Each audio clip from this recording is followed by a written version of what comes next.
The college football experience, week 13 preview and picks episode on the Sports Gambling Podcast Network is brought to you by Underdog Fantasy. Sign up, and when you do, sign up with the promo code TCE SGPN. You get a 50% deposit bonus up to $1,000. We're also brought to you by Rebet. Rebet is a new social sports book available in 45 different states. Download the Rebet app and use the promo code SGPN for a 100% deposit match up to $100. We're also brought to you by Rhythm. Start crushing college football and college basketball as well as the NFL with Rhythm. Get your free 7-day trial period today by going to sportsgamblingpodcast.com/rhythm. That's RITHMM. That's sportsgamblingpodcast.com/rhythm. And remember, as always, folks, too, let it ride. Hey, this is Pac-Man Jones. You're listening to SGPN. Let it ride.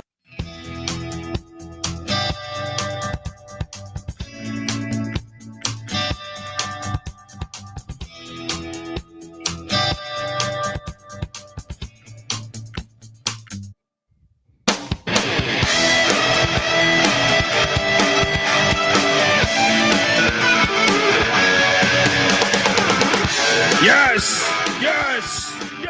Woo! Welcome to the college football experience. Week 13 preview picks and hoopla. All right, you got to throw in hoopla. YouTube.com/the college experience. Get on over there, hit that like and subscribe button. We're trying to get to 15K by the new year. So right now, you old turncoat bastards that have never been over there to YouTube. All right. Get on over there. Come on. Even if you got the wife's phone, the friend's phone, your uncle's passed out on the couch, you grab his phone, you go hit the subscribe button. All right. Next day, you tell him you'll buy him another one of those Mick Ultras he's drinking. All right. Look, the playoffs, we inch closer and closer to this 12-team invitational.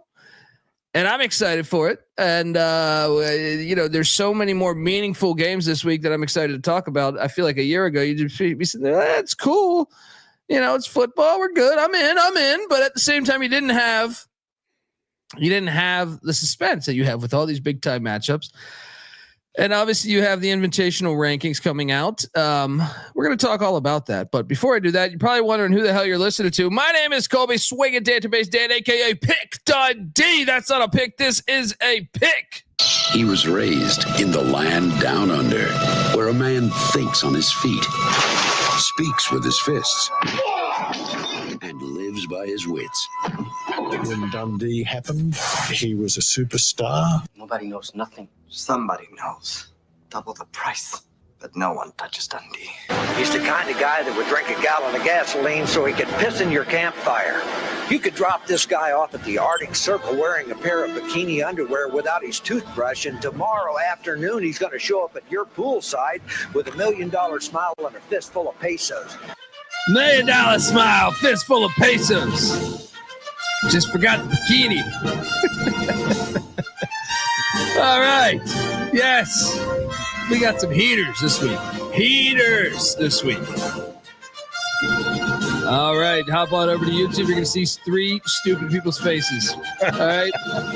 Do that. I am joined by my co-host. Give it up for former JMU Duke defensive back, the burrito eating, sideline kiss stealing, wheeling and dealing, Patty C in the place to be.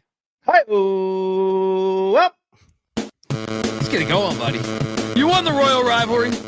It's a Royal straight flush for you. 3 in a row, that's right. Monarchs. They flush them down the toilet. That's what it is. Bye-bye. We are referring to the JMU Old Dominion rivalry there. We're also joined by third man in the booth, the DFS god himself. He's sweating out a Ulatowski prop right now for the Akron Zips in Maction as that's going on currently. Give it up for the rooftop IPA drinking, home brew making, Tobacco Road living, the free lock giving, farmer, heard the basketball league MVP. Give it up for NC Nick in the place to be. There we go. What's going on, guys? Is hoopla another word for SEC bias? Quite a bit of hoopla going on with the SEC. That is for sure. Yeah, let's get to that from the start. All right.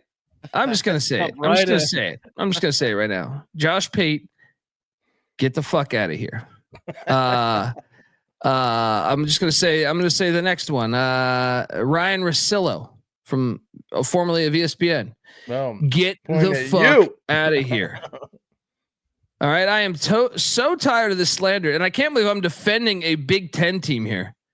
But the fact they're getting over there, and Kirby's smart with his ridiculous statements. Well, you could tell the committee to come down here and play. What does that even mean? What does that mean? You're going to have Barry Alvarez play at fullback for you? What the fuck are you talking about? Right? Well, look at the schedule this week and see who they have coming down to play them. Yeah. And look, I'm going to continue to throw just bullshit on their schedule. As far as like strength of schedule, I don't believe their metrics. They're done by ESPN. I do not believe that Tennessee plays that hard of a schedule when Kent State and UTEP and Chattanooga are on it. All right. Yeah. I do not believe your numbers. Anyone that quotes the strength of schedule is just stupid, in my opinion, because the strength of schedule is just some bullshit numbers. It's bullshit numbers to help make something look better. I refuse to believe. I would argue that it would be harder. What's Tennessee's hardest opponent is Georgia and Alabama, right? When they went 1-1 on those, right? Those are very hard games. Yeah. But for all of for those two hard games to then not look at the amount of shitty opponents they've played, and you could throw NC State in there, even though I know that NC State has been decent over the years, not this year. Sorry. And the same can be said for Indiana playing Michigan, right? But to me, there's certain Big 12 schedules. Well, I would say, well, shit, they play a hard opponent almost every week. I think 11 of the 12 games. That doesn't happen in some of the SEC teams. So I just have had it. And Russillo calling out Indiana and using Texas as the comparison, like Texas was a playoff team last year. And yet he doesn't bring up the fact that Texas played 7 backup quarterbacks, never even had the lead in the playoffs. Oh, and Indiana beat the team that beat Texas in the playoffs a year ago, the Washington Huskies, who played for the national championship, who currently have 6 wins, which is what is Vanderbilt is projected to go as their 8-point dogs against LSU and dogs against Tennessee in the final game of the season, which would be Texas's best win on their fucking resume right now. Ridiculous shit is being spewed out. Well, I'll throw Pate a bone today with Danny Cannell. He said if Texas loses to A&M, they should be out. So, that's a step in the right direction. I am kind of in agreement with you on Tennessee, although beating, who was it that they beat? Did they beat Georgia? Alabama. They beat Alabama. That's a great win. So it is. Yeah, it's very hard to say what should be rewarded most, whether it be your overall strength of schedule or strength of record or your best win or your best loss or your worst loss. There's no hard and fast system that is in place that we can all point to and say, okay, this is by definition, better or worse than this. That's why it just becomes subjective every year. And then Tennessee lost to Arkansas. You know what I mean? Ole Miss lost to Kentucky. If you don't think that Indiana beating Washington and beating, some of these other schools, Kentucky and UCLA are the same team, brother. You know what I mean? There's no difference in those teams. Yeah. So I understand that Indiana's schedule's light. That's why I bet the over. I understand Tennessee's schedule's light. That's why I bet them to make the playoffs. But to sit there and try to just say that Indiana doesn't deserve to be in is absolutely insane to me when you have so many SEC teams that qualify for this. Missouri played no one. A&M, there's a reason why I have a future on A&M to win the SEC because their schedule's dog shit, right? And same with Tennessee and same with Ole Miss. Those 4 teams specifically have played a very easy schedule in the college football season. With all that said, I do think the SEC is the best conference in football this year. I will extend that. I think if I had to bet, I would probably say it's the best conference. But I will say this: I think it is getting closer and closer with the NIL. Do you really think they're better than the Big Ten? I mean, what do you at the top across the board? What I just think across the board, it's deeper than the Big Ten. Yeah. The Big Ten drops off after the top 4 or so. Then there's who do you think Penn State beats in the SEC on a neutral site? I mean, Tennessee, potentially any of them. Yeah. Do you Tennessee think doesn't they have an beat Ole offense Miss? to me. That one's beat Ole Miss. maybe Ole Miss just fucked them up like 2 years or a year ago in the a bowl. question bowl who they game. will be- No one Yeah. playing. It's a question: who could they beat, or who would they be favored against? That's a big difference. Because I think everybody in the nation can drop a game to Penn State this year. It's not like that top tier of teams. Which, if you're saying Penn State's on the second tier, it's not like that top tier teams is that much better than that second tier. Because that's why there's only 3 teams that are still undefeated, and 2 of them, Army's ranked all the way down at 19th. They're now behind a 3-loss South Carolina team. Yeah. Like, I get it. They had also had a very easy schedule. Yeah, South Carolina's probably undefeated against that schedule. I have no problem putting them behind 1-loss teams or even some 2-loss teams, but behind a 3-loss team? Well, Penn State's ranked ahead of Indiana. Who has Penn State beat? Illinois is their best win. Yeah.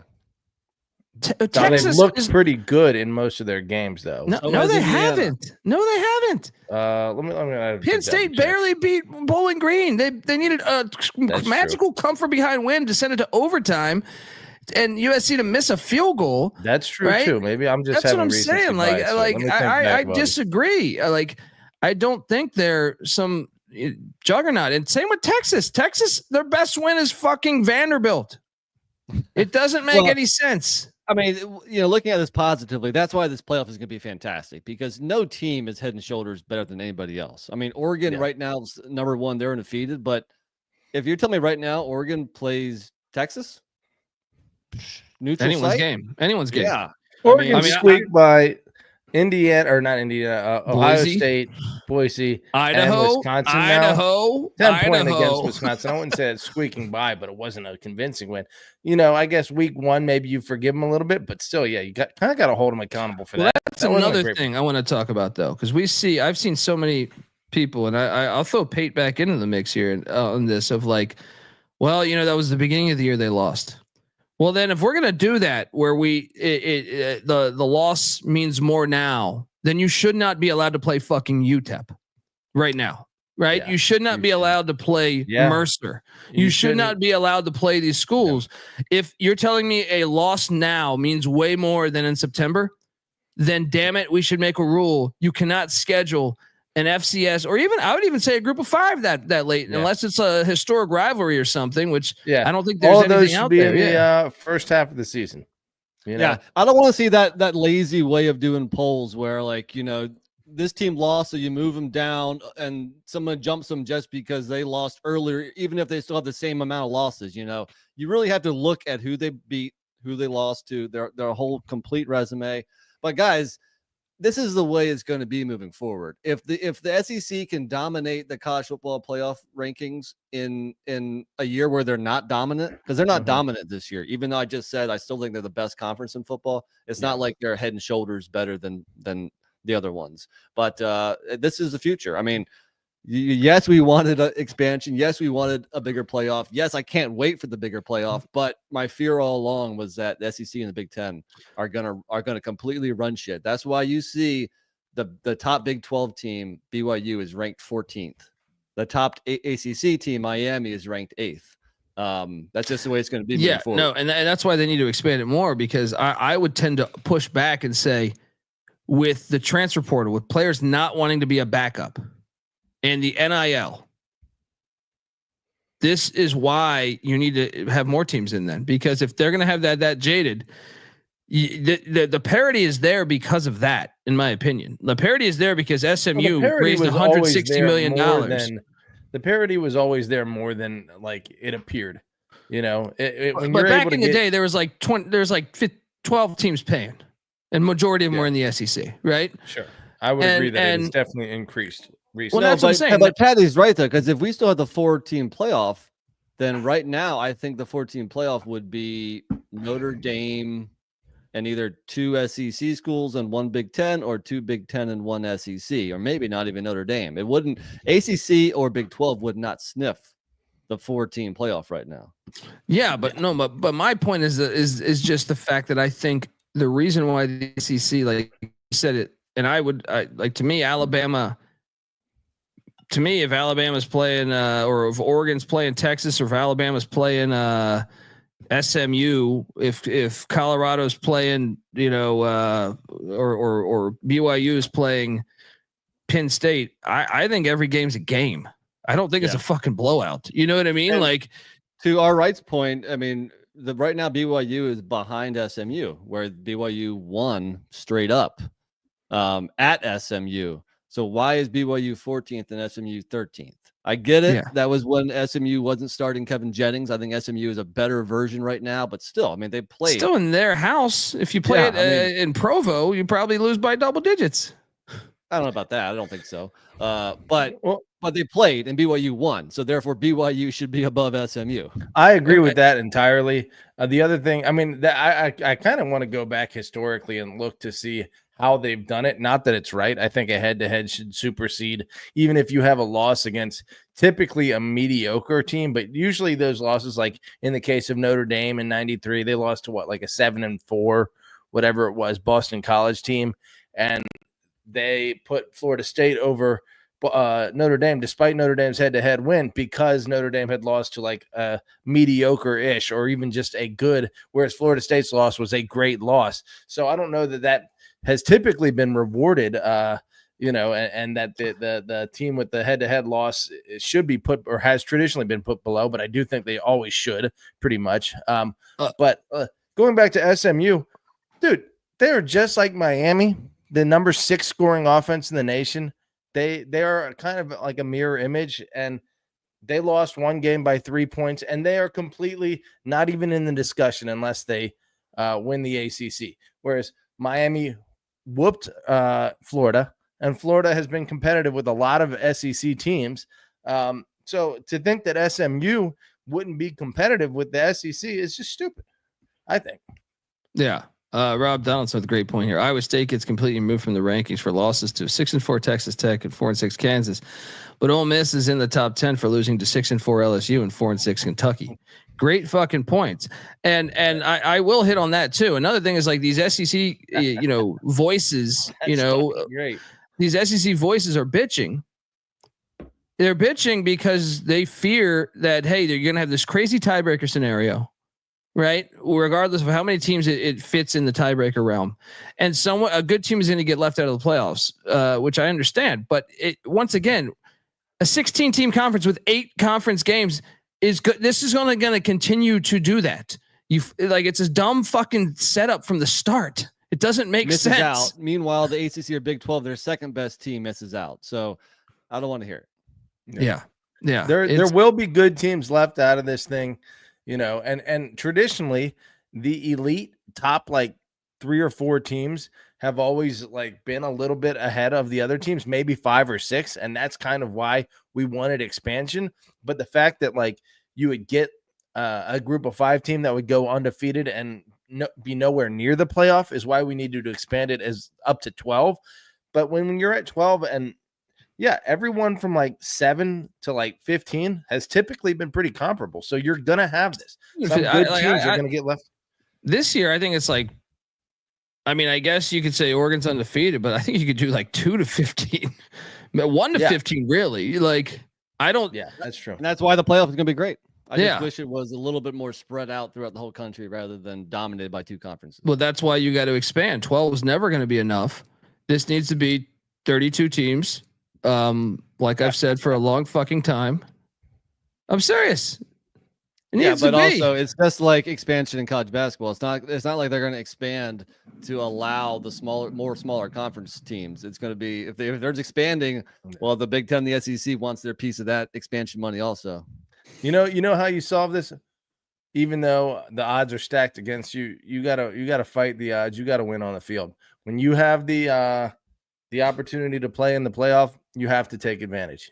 They have to win these playoff games. I'm curious to see how it works with the home field advantages because for so long the South has had the advantage against the North because you never play any fucking games in cold weather. I've heard so many players talk about this when they go to the NFL and that they got to play a game in Buffalo or Green Bay or Seattle or whatever.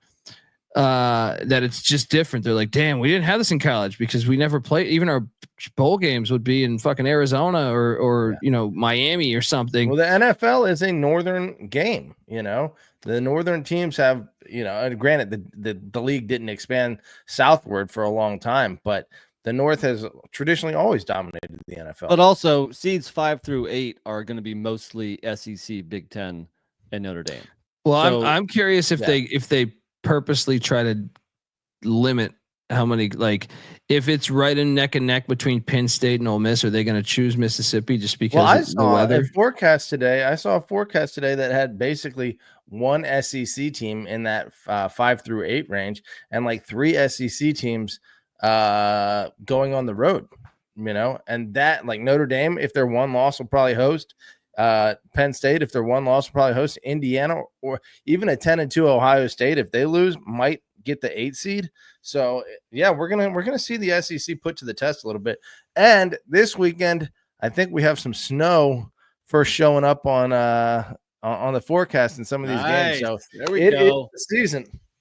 Yeah, let's get into that, folks. Easy to see a tide turn, Patty C. It is easy to see a tide turn. Folks, want to tell you that first, thanks for listening to the College Football Experience. We are part of the Sports Gambling Podcast Network, and if you haven't downloaded the SGPN app, well, you are missing out. The SGPN app gives you access to all the podcasts on the network, all the articles written. Shout out to Cannabis Capper, always doing great articles, and the picks page, all in one convenient place. And just like all of our other content, the app's completely free. Just type in SGPN in your app store or Google Play Store to download it today. And remember, as always, folks, to let it ride. I wanted to talk about a couple other things here. Coaching news. We got. Try to keep it together. Okay, I know it's sad for you. Try to keep it together. I don't understand this thing though. Like all across the landscape, really. Bloomgren at Rice getting fired. I understood, even though he's been to back-to-back bowls. I understood it. Been there a while. Mike New at Ball State getting fired. I understood it. I don't understand Don Brown, Biff Poggi, and Tom Herman all in their second year, right? What are we doing here? Like it takes time to build something at a shitty school. I mean, I guess FAU was actually rolling a little bit. But they got just annihilated in the portal. You're seeing LaJohntay Wester and his brother both on the Buffs, having decent seasons. And I just think I don't understand it. Like Biff Poggi, to me, like I thought Charlotte's this year's team was tougher. I understand that they're still shitty. Yeah. But I just thought this year's team was tougher than it was a year ago. And I was thinking, man, year 3, he might actually get this thing going. I think there's more things. I think there's more things at play there. I think there's off the field stuff like Tyson's ashy cheeks mentions. I think the university, the administration, even like the people that covered the program, he was clashing with people down there, man. He's got a rough personality, and sometimes that matters too, especially if you're not, producing on the field. Well, Charlotte as a school, I'm sorry to say it for anyone that roots for them, not a ton of personality coming out of that program. It doesn't seem like. So I like that they tried to spice it up, but they got a little too much personality. I think Poggi at ECU. That's what I was about to say. He is 2-0 against ECU. Let's spice up that rivalry and bring in Biff Poggi. I did see Nick Rolovich interviewed for the Rice Owls job. They should hire him. He's a fantastic coach. Been on the show. Great guy. Absolutely ridiculous that he's not a sitting college football head coach currently. Yeah. Way overdue. Yeah. I mean, he was doing good things at Washington State. Unbelievable. He was the guy that got Hawaii kind of back on track. Don Brown at UMass, unless you have Neil Brown in the bag, who's a former, UMass wideout, it doesn't really make sense to me. Because once again, I did think this year's team was tougher. Like they still suck. Don't get me wrong. I just think are you expecting someone to walk into UMass and just like year 2, just go 10-2? Like what the fuck are you expecting here? No, it's tough. I don't know. Neil Brown was never the sexiest hire for West Virginia. So finding a place where he would be looked at. I mean, winning makes you a sexy hire, period. And he's done a decent enough job there. I did see that maybe it was West Virginia that had originally leaked the possibility of him, in conversations with UMass. But I think I saw it on a second site that said that apparently that's might be happening, and not might be happening, but it's being whispered about. So we'll see. I mean, that would be an interesting. Obviously, Clark Lee was a dude with a lot less coaching experience that went back to a losing school that was his alma mater and has seemed to turn it around. It took a few years, but he's got it going there. So maybe Neil Brown can do that at UMass. Phil Longo fired as OC of Wisconsin. Dairy raid my ass, right? Barry Alvarez said enough of this foo nonsense. All right. What else? I think there was a DC fired too. Anyway, I'll find it. We're live every day this week, so it'll be talked about. Did we talk about? I'm guessing since it was last week, we probably did. But Norvell basically cleaning house. Yes, he fired all his position coaches. Oh, another one, Stan Drayton out at Temple. Any coach of the Owls got fired. Kennesaw State, Rice, Kennesaw State, Rice, Florida Atlantic, and Temple. Just tough year for the fucking Owls. Who the fuck is coaching these teams? Yeah, who the fuck is coaching these teams next year? A lot of 1-game bumps maybe this week here coming up. Pay attention. I was going to say the opposite. If Florida State fired their whole staff, maybe they need to be on upset watch against Charleston Southern. Yeah, that's a good point. Now, hold on. So, what do we have now? We have the jobs that will be open. ECU, Charlotte, Florida Atlantic, Rice, Kennesaw, Temple, UMass, Northeast football. Then the likes of Ball State, Utah State, and Fresno, I think, just because the interim tags on their head coaches. That's a lot of open positions, NC Nick. Who or what is the best gig out of all those? Probably Charlotte over ECU. You're crazy. This guy coming out here. Okay, all right. ECU a little bit better than Charlotte. Charlotte's in a big city. Charlotte's kind of a sleeping giant. There's more talent around Charlotte than ECU. ECU has more support at ECU. Yeah, so thoroughly trumps anything that Charlotte has going in its favor. So does expectations. What about Fresno? Fresno's got to be up there too. Yeah. This is an off-season discussion. Let's pick some damn games here. Yeah. All right, folks. Want to tell you the college football experience is brought to you by mybookie.ag. Yes, SGPN started out with MyBookie, and now we're back and better than ever. Check out the new improved website. It's great on the mobile app too. Plus props for every game in the live dealer casino. That's always a good time. Head over to mybookie.ag. Use that promo code SGPN for 100% deposit match up to $1,000. Plus, they're going to give you a little $10 casino chip just to get your beak wet.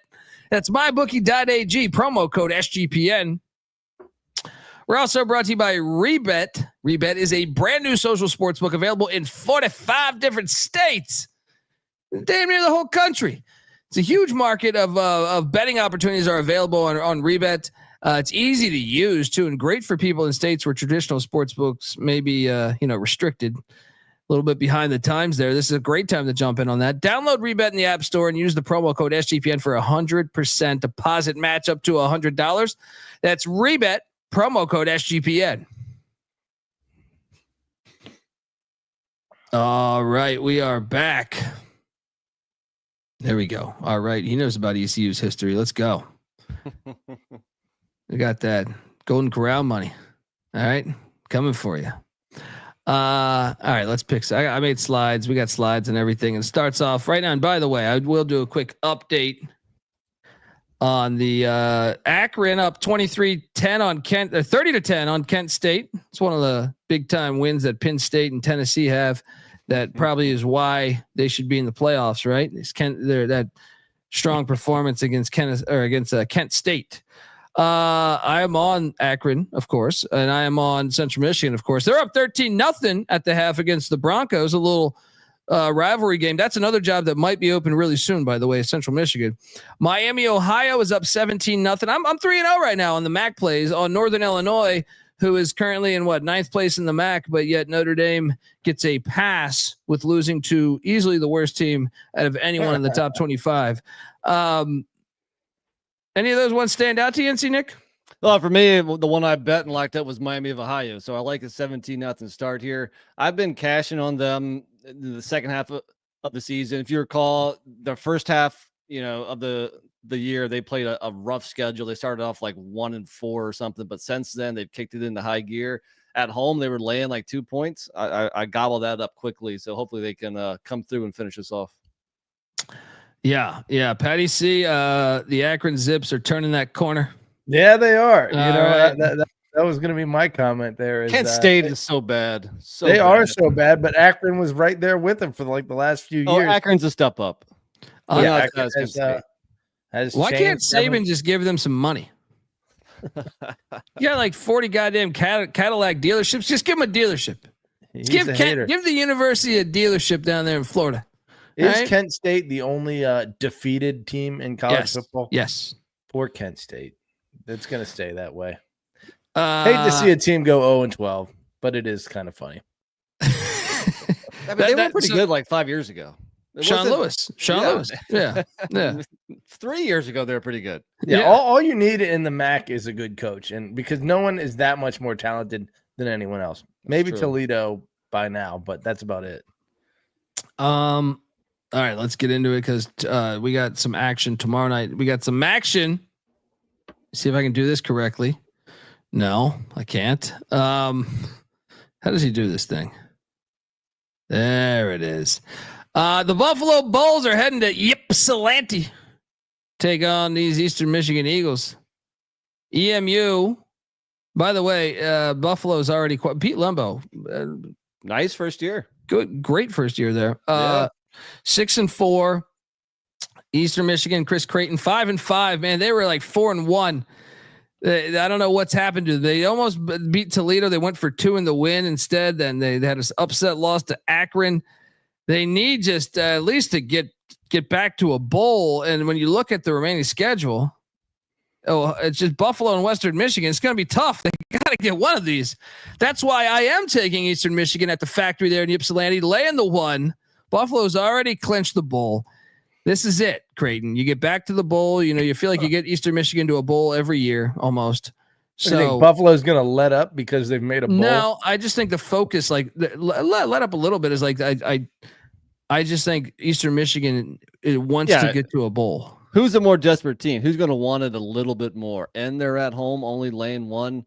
I agree. I mean, they haven't been good lately, but they've also they've had a pretty tough schedule, in MAC play lately. Also losing to Ohio, Toledo, and Miami of Ohio, with the addition of the Akron loss, which no excuse there. But other than that, they've had a pretty tough schedule lately. I think they do squeak this out at home. I'm with you, Dundee. I'm going to go Eastern. Patty C. I'm going the opposite direction. I'm going Buffalo. I've been not giving them enough credit, and I think they have finally earned my credit. Pete Lembo, I'm curious. He doesn't have a defensive background. More like looks like special teams, I believe. Special teams, he's a great special teams coach. Tight end, special teams, offensive line, but mostly special teams. You're right. But Buffalo, the 2 top tacklers in the nation. I wonder how often that happens. If you're a linebacker, go play for Buffalo. Your stats will be phenomenal. I think Buffalo gets it done here. I mean, Ypsilanti, the home field advantage, maybe you're right, the desperate situation, but Buffalo's been playing far better lately. Same night, same time kick. They don't space these out. They're not the smartest. Ohio heading to the Glass Bowl, take on the Rockets of Toledo. I am going to bet the Eastern Michigan game, by the way, but this one I'm definitely going to bet. I'm going to lock up Toledo -2 in a series that goes back to 1925. You don't just walk into the Glass Bowl and push around these Rockets. Sorry, NC Nick. I know your Bobcats have been feisty this year, ahead of schedule, I think. But this is a huge game because Toledo is 1 game back from Ohio. They're going to catch them right here, right now. NC Nick, what are you doing here at the Glass Bowl? Well, you're right. Ohio is ahead of schedule. Tim Albin has done a fantastic job this year. He's my MAC coach of the year. To have Ohio competing for the MAC championship in a year where, they lost so much. I think the strong Ohio defense can limit Tucker Gleason and that rocket passing attack. And I think, that's what Toledo does this year. Their running game is pretty much non-existent. They're calling for rain up in Toledo tomorrow night. I think that plays into Ohio's favor. I think the Bobcats go on the road, get that dub. Backing his boys. He's backing his boys, Patty C. Just like I backed EMU. You're getting a chance to back your boys, Ball State, later. What are you doing here at the Glass Bowl? Nick's right. Ohio's defense number 15 in the nation, pretty darn solid. Toledo's offense number 54. I do think Tucker Gleason may get bottled up a little bit despite having a pretty good year so far. So it's close. The fact that it's in the Glass Bowl scares me a little bit, but I'll lean Ohio. But that almost means you don't do it. Don't do it. Oh, sorry. I don't lean. I cock Ohio. No, am I supposed to feel super confident about this? I think Ohio is a slightly better team here, but it is in Toledo, and that's a tough place to go win. So it's a fucking lean. Deal with it. I'm leaning Ohio. Own it, Patty C. I like it. Next on Thursday, we got the Pussy Pack heading into Bobby Dodd Stadium, catching 9. The series goes back to 1918. Georgia Tech's laying 9, over under at 52.5. I mean, yeah, Pussy Pack suck. I'll lay the 9. Nick, I think you're wrong again, man. I think anything more than touchdown is way too much. Both teams are coming off a bye. NC State's going to use that bye to get their freshman quarterback more reps. Get him. I mean, he's already playing good ball. I think the bye week does him wonders, and he comes out and that passing attack is rolling. And if you look at last year, first off, Georgia Tech before the bye, they beat Miami, so they've been celebrating that win, maybe a bit too much. Last year, after Georgia Tech beat Miami, they also had a bye, and they followed that up with a 15-point home loss to Boston College. I think NC State's a live dog in this. I'm going to lock them up with the points. Let's go Wolfpack. This guy with his Pussy Pack. They are playing for a bowl game. NC Knicks locking up the Pussy Pack +9. Bobby Dodd Stadium. I like the bye week. I think the bye week's a refresher to get focused here to close out your season with a big win. Well, I think they know Georgia on deck. They better get this one to go 7 wins. Key thing for the Yellow Jackets is to get Haynes King healthy during the bye week. So that does benefit them, at least in that regard. Patty C, what are you doing here? I think Nick might be onto something here. I don't know. The national spotlight on the Thursday night primetime game, maybe Georgia Tech gets up a little bit more, but maybe NC State gets up for that. They did kind of just win their Super Bowl, so to speak. I mean, obviously Georgia would be their Super Bowl, and I actually think they might be hanging around late in that game. We'll see, but I think 9's a little bit too much, so I think I'll go Wolfpack too. NF saying, did we already talk rankings? Yes, we did. William in the chat, we have not talked to Ohio State, Indiana yet. Patty C, are you locking up the Pussy Pack? No. I mean, NC State has been bad, but I'll say this. NC State has typically lost close unless it's against far better competition, and Georgia Tech has typically won close unless it's against far worse competition. So I think this will probably be a pretty close game. Does 3802 have a point here? Does playing for the bowl angle get every team in position over the line? I think it's situational. Yeah. I think maybe sometimes we overuse that. Because a lot of teams that are 4-6 are 4-6 for a reason. And they're not just going to automatically win the last two. So I think, but you're right there. I think situationally sometimes it does give a little. If it's like an even game and you're not sure what side to go, that's an angle. Well, supposedly for the coaches, they really, really want the bowl because they want the extra month of practice, right? Yeah, exactly. So they're motivated, at least. I don't know if the players are. Players probably want the extra month off. Well, they want all that swag from going to the bowl game. They get like a big bag of shit, like Xbox, some AirPods, shit like and we got a nice little FCS Thursday night game as Southeast Louisiana. I love their program. Been down to their Strawberry Stadium, fantastic. They are heading into Thibodaux, Louisiana, take on Nicholls State and Colin Guggenheim. Is that really their logo? Or their That's mascot? one of their logos. It looks a little questionable, right? It does. It does. It's unique, but the red and black. No wonder why they backed off this one as historically, yeah. So this That was is your logo here. in 1937. Then something happened. And these lines bounce all around. So Southeast Louisiana's won 2 straight. They're 6-5. They're heading to Thibodaux. Nicholls is just 4-7. I don't understand the line that I'm seeing here on this. Nicholls laying 5. This series goes back to 1972. I can't take the guy on the right. Give me Sela in the points. And see, Nick, what are you doing here? I agree. I think Sela just year in, year out, they keep a better program at the FCS level. I'll go with the lines. Patty C, you go. You're going Nicholls on this. Colin Guggenheim wins you over in this uniform. Well, I will say this: Nicholls has had a high octane, explosive offense. I know they scored 87 a year or two ago. So on that alone, I think in Thibodaux, give me Nicholls. Who's the lead singer for Motorhead? Lemmy. Yes. He would like wear like Nazi gear, and he'd be like, "Fuck you, I'm not racist. It's just a badass looking logo." Like, okay. May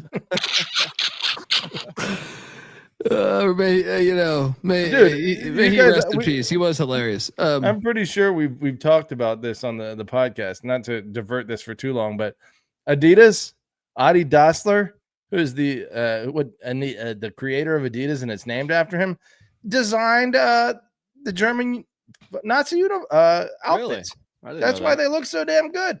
Really? Yeah. Run DMC didn't know that, did they? All right. That changes things, right? Walk this way, right? Walk this way. Yeah, I got to stop doing that. Yeah, please stop doing that. This show does not condone that, Patty. My grandpa stormed Normandy. Okay, I am not pro-Nazi. I don't need to say. And Patty C sent us today a text message with a ticket stub from an Army Navy game in what 1950? Yeah, 48 was it? My mom just dug this up. A ticket stub from the 1948 Army Navy game, which coincidentally was one of the last times Army was undefeated. That's pretty badass. You probably crazy amount of money. Yeah. Your family was doing great work back then, buddy. All right. I think it was one of their first dates. So congrats to Grandpa for that's a hell of a first date. Yeah. Let's go catch an Army Navy game. See, that's what I'm talking about. That's what I'm talking about.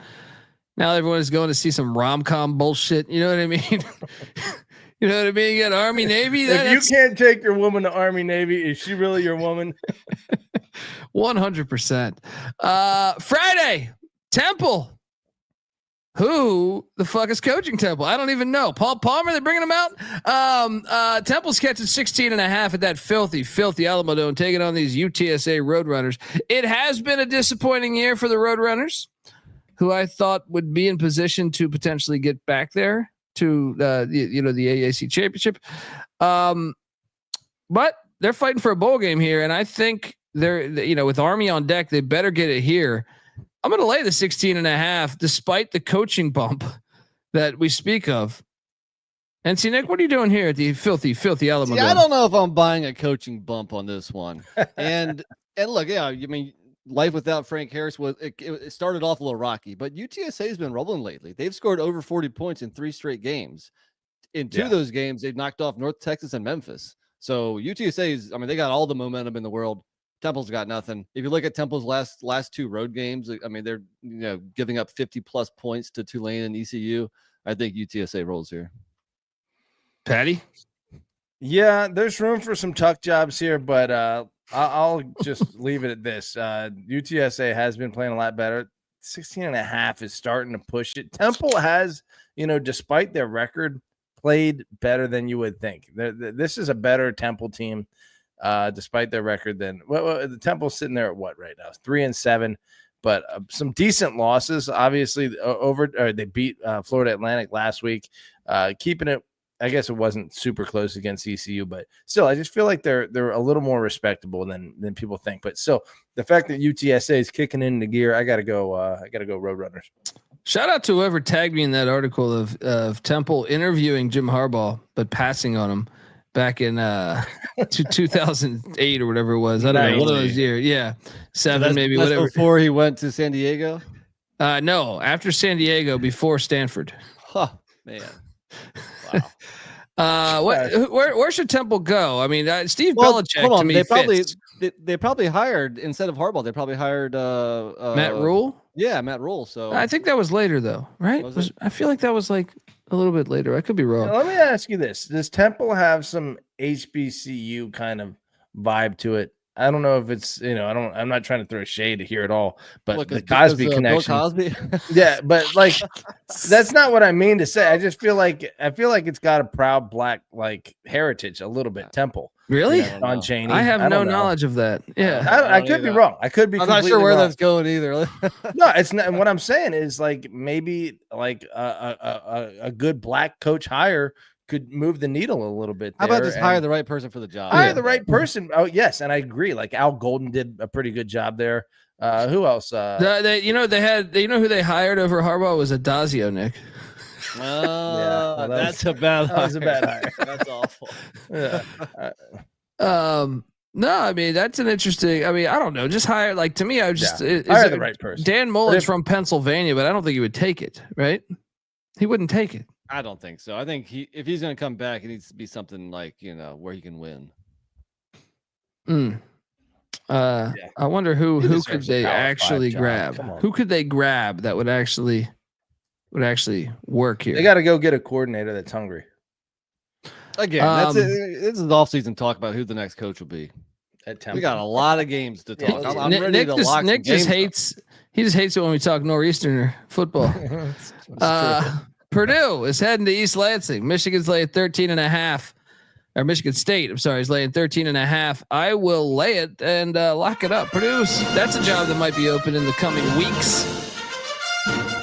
Series goes back to 1918. Get this Purdue shit out of here. Jonathan Smith needs a win. Bad. They get it done here. Nick, what are you doing here? Dude, I think it's too many points. I mean, Sparty hasn't. They beat one team by this many points. Prairie View. Meanwhile, yes, Purdue is awful, but other than like the top of the Big Ten, they've been playing the other teams pretty close. I mean, they took Northwestern to overtime, Illinois to overtime. Why is Michigan State laying 13.5? Because I think Michigan State wins by 10. Well, I'm just saying, Purdue, like Michigan State is closer to Northwestern Illinois than they are to Oregon and Ohio State.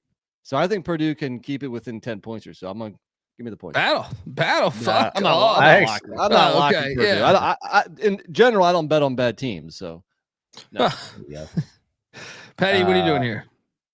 I actually agree with Nick. My first thought was, just go chalk off the top. That's what I found myself doing. And I've stopped and I said, hey, think about it. And exactly to what Nick was saying. Not only has Michigan State not been beating teams, but Purdue's been hanging around teams of a similar quality to Michigan State to an extent. So only 4-6 right now. They get 2 touchdowns. Nah, I think Purdue. I mean, the fact that it's on the road, maybe a little bit tougher, but that's not going to be a crazy crowd for this game. Give me Purdue. It's all about the desperate spot for Michigan State. If they can get to get the dub here, then they got what? Keeps Rutgers their bowl hopes alive. That's why I Rutgers think at home after that. Yeah, you might be right. I think they're going to put it on them.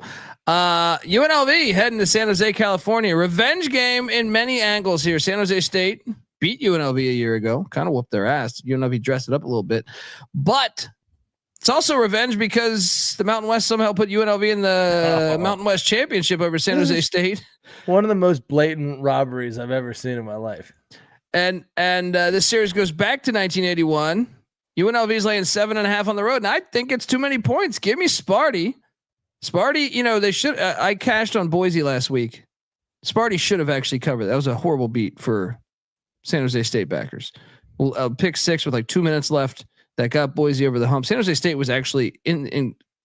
They were leading the majority of the game. 21-14 in the third quarter. Well, they were almost up 20. 1-0 to start the game, but they fumbled inside their own 10-yard line. I think they're going to cover 7.5, and I wouldn't be surprised they won this thing outright. NC Nick, what are you doing here? Finally, we agree on something. I'm going to lock up San Jose State. They had the chance to play spoiler last week, let that slip through their fingers. This week, they can do the same thing. UNLV's been a little iffy on the road of late. If you remember that Hawaii game or the Oregon State game, I think San Jose State gets up for this. And you're right. I think they definitely cover, and I think they are, a money line play is possible. So give me San Jose State plus a 7.5. Lock it up. Yeah, and how would you grade Niumatalolo's first year? I mean, this is an A, right? Very good first year. Yeah, 6-4 right now. 6-4 What's their last game? They got they closed out with Stanford too. So you get a chance to knock off a top 25 school or an ACC school. I mean, win one of those and you're 7-5. It's a great first year. Yeah, that is a great first year. Patty, what are you doing here? I'm a little concerned about their not super impressive performances lately. Getting slapped against Fresno, getting slapped against Boise. They didn't get slapped. That score was misleading. Okay, but yes, I mean, at the end of the day, when it comes down to betting, they got slapped. When it comes down to the point spread, they got slapped. And then they kind of didn't really blow out an Oregon State team that's looking worse and worse by the week, squeaking by a little bit of a Wyoming team that admittedly is getting a little better. I don't know. The spread is sitting there at 7.5. I have to agree that the hook is it may be baiting me, but it's enough for me to take San Jose State, especially at home. Yeah. I'm going to bet that too, by the way. I mean, I'm betting every one of these weekday games, just to be honest with you. But let's go. Folks, before we get to Saturday's action, I want to tell you that the college football experience is brought to you by Underdog Fantasy. Yes, Underdog Fantasy has one of the biggest menus for all the sports with Underdog Pick'em. NFL, college football, college hoops, MMA, NBA, NASCAR, NHL, and much, much more. You can now use specials and boost on all flexed entries as well. So what are you doing, folks? Hop on over there. Sign up, and when you do, sign up with the promo code TCE SGPN to claim your special pick plus first time deposit offer up to $1,000 in bonus cash. UnderdogFantasy.com promo code TCE SGPN. NC Nick, is he having a cocktail right now? I was gonna ask him, Ricky White higher UNLV or lower receiver than 95.5 receiving yards for these Rebs as they head into San Jose. Man, the fact that they're on the road and I'm on San Jose, Ricky White couldn't get his regardless, but I think I'm going to lean lower there. I'm sorry, I don't lean. Correct me. But look, 3 out of the last 4 games, it would be lower. I'm going to say lower. There's also a guy that Patty C might like, Floyd Chalk, that plays for San Jose State. Patty's brother, Patty Chalk's brother. Yeah. Bet on Floyd Chalk all day. Bet the over. Higher, lower, half touchdown. So let's go. Shout out to Rom in the chat. I'm glad I caught Dundee before Saturday. Oh, and he's excited for the Ole Miss Gators situation. Yeah. Okay. But Underdog Fantasy offers stuff like that. So jump over there. Promo code TCE SGPN. They're absolutely fantastic. We're also brought to you by Rhythm. SGPN's proud partner. Rhythm is the #1 AI powered sports betting platform that helps provide bettors of all levels the ability to build custom predictive betting models in seconds to get predictions for betting on money lines, spreads, totals, props.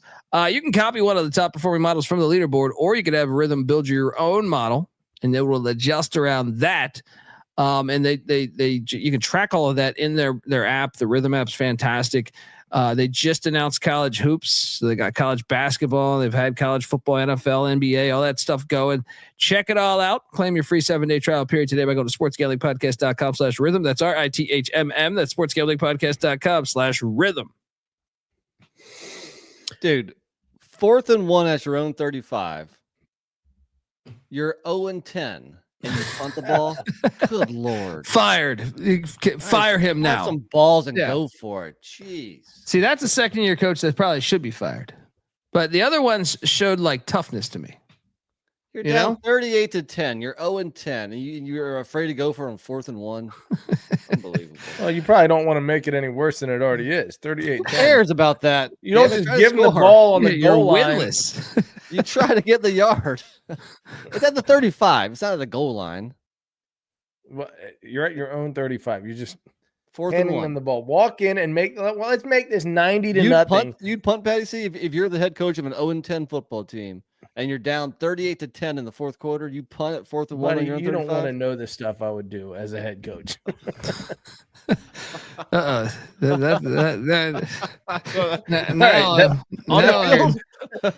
I'm I don't breaking the head cold, but they're counting down. what are we talking here? Like just like giving all the team are you lacing their drinks with like some type of baby. Let's go. steroid Jim Jones situation going on there. By the way, the UNLV San Jose State game, I actually think can qualify for still potential like playoff implications. If Colorado State trips and UNLV's in that game, they have 3 Power 5 wins this year. So I think that still is a gigantic game, even though it seems like Tulane and Army and Boise have kind of stolen the spotlight from the running Rebs there. I agree. I mean, quite a few things would have to happen, but it's possible. All right. Well, Saturday, we got a fire slate Saturday, and it starts right here with a classic Northeastern football. A classic Northeastern. NC Nick, he's just out. Oh, he doesn't realize that both these teams are 7-3 and they're building something. UConn's catching 10.5 at that filthy Carrier Dome against the Qs, coming back from Berkeley where they won the Granola Bowl. Great first year for Fran Brown. Now that he can shower now. He says that when he loses, he doesn't shower until his wife makes him sleep downstairs. He's a bit strange. I don't know about him. I like Fran Brown. No, I'm on board. Now, can't argue with the results year one, but he's an odd duck. You won't tell him that to his face. Yeah. You're an odd duck, buddy. Yeah. At least not after a loss. After a win, he might be. This would have been in snow, but instead they got rid of Archibald Stadium, and they went with this bullshit. I'm all over UConn here, and I'm gonna start things off with a little bang. Give me the Huskies plus the points. 10.5 is too much. UConn's a good team. Should have beat Duke earlier in the year. And, And I think it's a little bit of a look ahead because the Hurricane are coming into that filthy Carrier Dome a week from now. So give me these Huskies, these pesky Huskies with friend of the program, Jim Mora. Patty, see you coming with? I know NC Nick doesn't even want to talk about Northeastern football, but I think I think it's worth a sprinkle too. Why not sprinkle this? Yeah, I can see the sprinkle being in play. But I agree with you. I think it's a few too many points. I think that, Syracuse has a surprisingly great offense, number 22 in the nation. Jeff Nixon, a running back coach, and then Fran Brown coming out of a coordinator position himself, a defensive back coach. So, or not a coordinator position, rather a positions coach, straight to head coach. So it seems like they are just a little bit of a wild card team, Syracuse, but still, Jim Moore is doing a great enough job that I think 10.5 is just too many. So give me the Huskies. NC Nick, what are you doing here? Well, just because a game is close doesn't mean UConn should have beat Duke. Duke was the better team. They outgained it by 100 yards. If it wasn't for a pick six, that game wouldn't have been close. That's why the yardage was such a disparity, was the pick six. Well, no, it's because the UConn offense didn't do much that whole day. But I do like him in this scenario. It seems like Syracuse plays everybody close unless they throw like 8 interceptions and get blown out by Pitt. Other than that, when they win tight games. I like UConn here in the points. I'm not gonna like it though. I don't like them that much. Well, what is he? Second most plays I'm trying to see where he's got a bunch of interceptions, second in the nation in interceptions. But that all happened at Pitt game. Yeah, that's true. 5 of those were in the Pitt game. That's true. But yeah, I would say generally speaking, McCord pretty good, most completions in the nation. So they're chucking the ball around. That's going to be a fun one. Northeast football is back. Speaking of a fun one, Patty C, SMU is fighting for their playoff lives, and they go into Scott Stadium, great stadium, but the problem is no one goes. SMU's laying 9.5. The over under at 57.5 against your Wahoos. Patty C, is Tony Elliott going to make it through the season? Yeah, UVA is too pussy to fire him. They're going to give him year 4. Although, quite frankly, if they win one of their next 2 and go bowling, he deserves to stay, obviously. Now, this is a tough ask, even though they get SMU at home. I don't know. This is going to be interesting because I think SMU is not physical enough to stop UVA from sustaining drives. And so I think, and UVA, when they can, when they're able to physically bang with teams, Calandria can create. You let that guy do what he does, and then all of a sudden it's going to be, I think, a high scoring game because Calandria and who's it, Jennings on the other side for SMU. Yeah.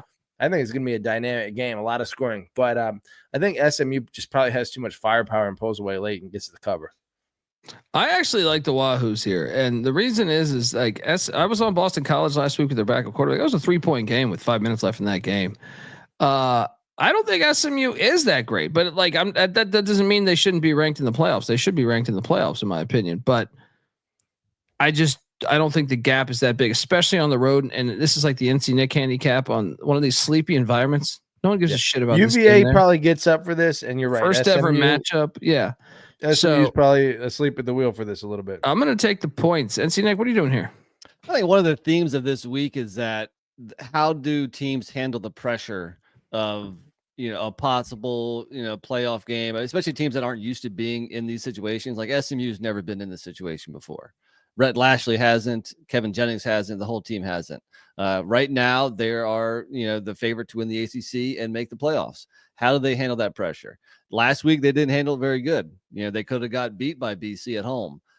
Maybe that helps. Maybe that's the close game. I'm going to take SMU here because they're the better team, but I damn sure don't feel too good about it. I think I'm going to take SMU, but I think UVA, I think you better watch out for them too. So that tells you I don't feel great about this game. I actually think UVA might be the slightly more physical team. So that could, that could be something to watch out for. But yeah, this is going to be interesting. So hold on, you went who, Colby? I went Wahoos plus the points. Nick, you went SMU. Okay. What do you guys think about my new thing calling him West Wahoo for West Virginia? I think that's not a great fit. It's a good. I'm sure it pisses off all the West Virginia fans we have. The Western Wahoos. We got a banger game that is off the radar that definitely should be played on Tuesday, Wednesday, Thursday, or even Friday. But it's a banger. Sam Houston State is heading to Jacksonville, Alabama. Both these teams. I mean, this could be a preview of what the CUSA championship here. Sam Houston is catching 6. I struggled with this because Sam Houston's offense, they got fortunate last week to get that overtime win. So I am going to ride Jacksonville State minus the 6. I'm buying into your Rich Rod stuff, Patty C. They're fading a little bit down the stretch here, dude. They're not. I'm laying the 6. This is a big time game. They know it. NC Nick, what are you doing here? I think both teams are fading a little bit down the stretch. Both don't look as good as they did in October. Right now, Jacksonville State is 6-0 in conference, and right on their heels is Western Kentucky and Sam Houston at 5-1. So it is a huge game, and I'm gonna say it's too many points. It's a field goal game. Give me Sam Houston. Of course, I am holding a ticket for Sam Houston to make the CUSA championship game too. So it's a great game, but NC, I mean, you're holding that ticket, so you're definitely gonna be watching this at noon. When this thing kicks, NC Nick, huh? Of course. Yeah. Patty C, what are you doing here? Oh, I gotta agree with Nick. I think it's just a couple points too many. I mean, these teams are polar opposites. I want to say Sam Houston 24th in defense, but 88th in offense, and then Jacksonville State 13th in offense, but in the hundreds, 106 in defense. So Jacksonville State can score, but they're going to let up points. Sam Houston can't score, but they can contain opposing offenses. I think the defense is what's going to prevail here. I expect a relatively low-scoring game. I think Jacksonville State wins at home, but Sam Houston covers. Yeah, I mean that's a banger of a game right there. What do you guys make of it? Like, what are the chances that this is a rematch? Pretty good. I mean, it depends on what Western Kentucky does. I think all these teams play. So then next week, Western Kentucky plays Jacksonville State, and they're at the Libs this week too, right? Yeah, and I think Sam Houston plays Liberty next week. I think. Yeah. Let me check that. So they all play each other. So I mean, right now Liberty is probably out of it. So it's probably a 3-horse race, but there's a decent chance they play again too. Yeah. Wait, so Jacksonville State and Western Kentucky play this week, or no? Sam Houston play this week. If Jacksonville State wins that, they're in, right? And then next week is what did you say? Western Kentucky versus Sam Houston? No, Western Kentucky versus Jacksonville State. Yeah, Jacksonville State wins this week. And Houston versus Liberty. Yeah, I think Sam Houston has to win to stay alive here. Yes. All right, moving forward, another classic Northeasterner. Mid-Atlantic, they say. College Park, Maryland. Kirk Ferentz and the Iowa Hawkeyes are coming into town. Lay at 6.5 in College Park. I will lay the 6.5. Lock it up. As Maryland will, in my opinion, they're going to move to 4-7 with Penn State then as the final game. So, NC Nick, what are you doing here in College Park? Yeah, I love the play on Iowa here. I mean, for me, it's a coaching matchup. Ferentz versus Loxley, and especially Ferentz with Iowa, on bye, getting that whole week to prepare for Maryland. I like Iowa here. Lock it up. Patty C, could we have a triple lock going on? I mean, no, we do not. And let me tell you why. This is the Ferentz versus Ferentz Bowl. Okay. Brian Ferentz exacts his revenge against Iowa.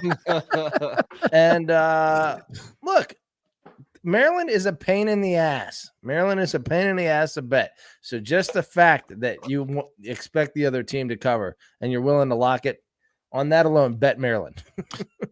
Well, I can tell you this. Kirk Ferentz, he's undefeated against Mike Loxley. Those scores are 51-14 in College Park. 23-0 and 31-15. So, when were those games? Were those recently? The one was in 2021. They're all under Loxley, right? Yeah, I think they're all under Loxley. Yeah, he's gotten better over the last 2 years. 8 and 5 seasons. Last year and the year before, respectively. So, yeah, but I'm getting encouraged to triple lock this. Okay, let me flip it. Patty flips. We'll go ahead and go Iowa. Those stats are impressive, Colby. Let's triple lock it. Give me that music. I think tide turning. As I remember, I was raised in the desert, but tides kind of turn. It's easy to see a tide turn. Did I say those words? Triple lock on the Hawkeyes -6.5. Very nice. Very nice. Yeah, I mean, he was the former Baltimore Ravens line coach. He knows the lay of the land there in Maryland. Knows the best crab houses. All right. What is Brian Ferentz's role at Maryland right now? Is he like offensive coaching royalty? I think he's some type of offensive analyst. Quality control or something. Analyst, something like that, yeah. We got 11 on the field. Yeah, we got 11 on the field. My job's done. UNC is heading to Boston College. NC Nick, he just is disgusted that these Tar Heels are bowling. They might even win 7, 8 games, perhaps, with NC State on deck. Well, this was a lock battle for the over/under of 7.5. So it's coming down to the wire, Dundee. You were on the over, I was on the under. I also thought Max Johnson was going to be there all year, but excuses. Does that really matter? Is he that much better than Harrell or whatever his name is? Criswell? Yeah, a little bit better. They a couple years or a couple games they started the freshman. Yeah, that's Harrell. Yeah. I don't think it makes a huge difference. No, probably. No, the freshman or a guy that's been starting, that made a huge difference. Yeah, maybe. But yeah. Criswell. Yeah. I'm on BC though. I think BC wins this game. I just think the direction of the program. UNC's already clinched the bowl. Mac Brown's looking at property, saying Boca Vista. Yeah. He's already talking about which one's close to flingers, right? So we can get the flaming margaritas. He's already telling his buddies that he is next on the shuffleboard court. He's got Nanner pudding lined up for days. Honey, bring the recipe. I just think Boston College is they were feisty last week too. I think Boston College is playing better football right now. I'm going to take Boston College, ride it on the money line. And see, Nick, what are you doing here? I agree. Now, look, as much as I hate UNC, I do give Mac Brown credit for salvaging the season and winning 3 straight after they had lost 3 or 4 in a row.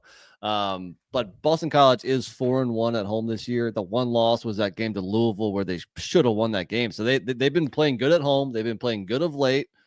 Now they're a home dog. UNC going up to Boston. They have no desire to go up there. Yes, I'm on BC. Should we lock it up, Colby? I think we should actually. Let's lock it up. Let's go.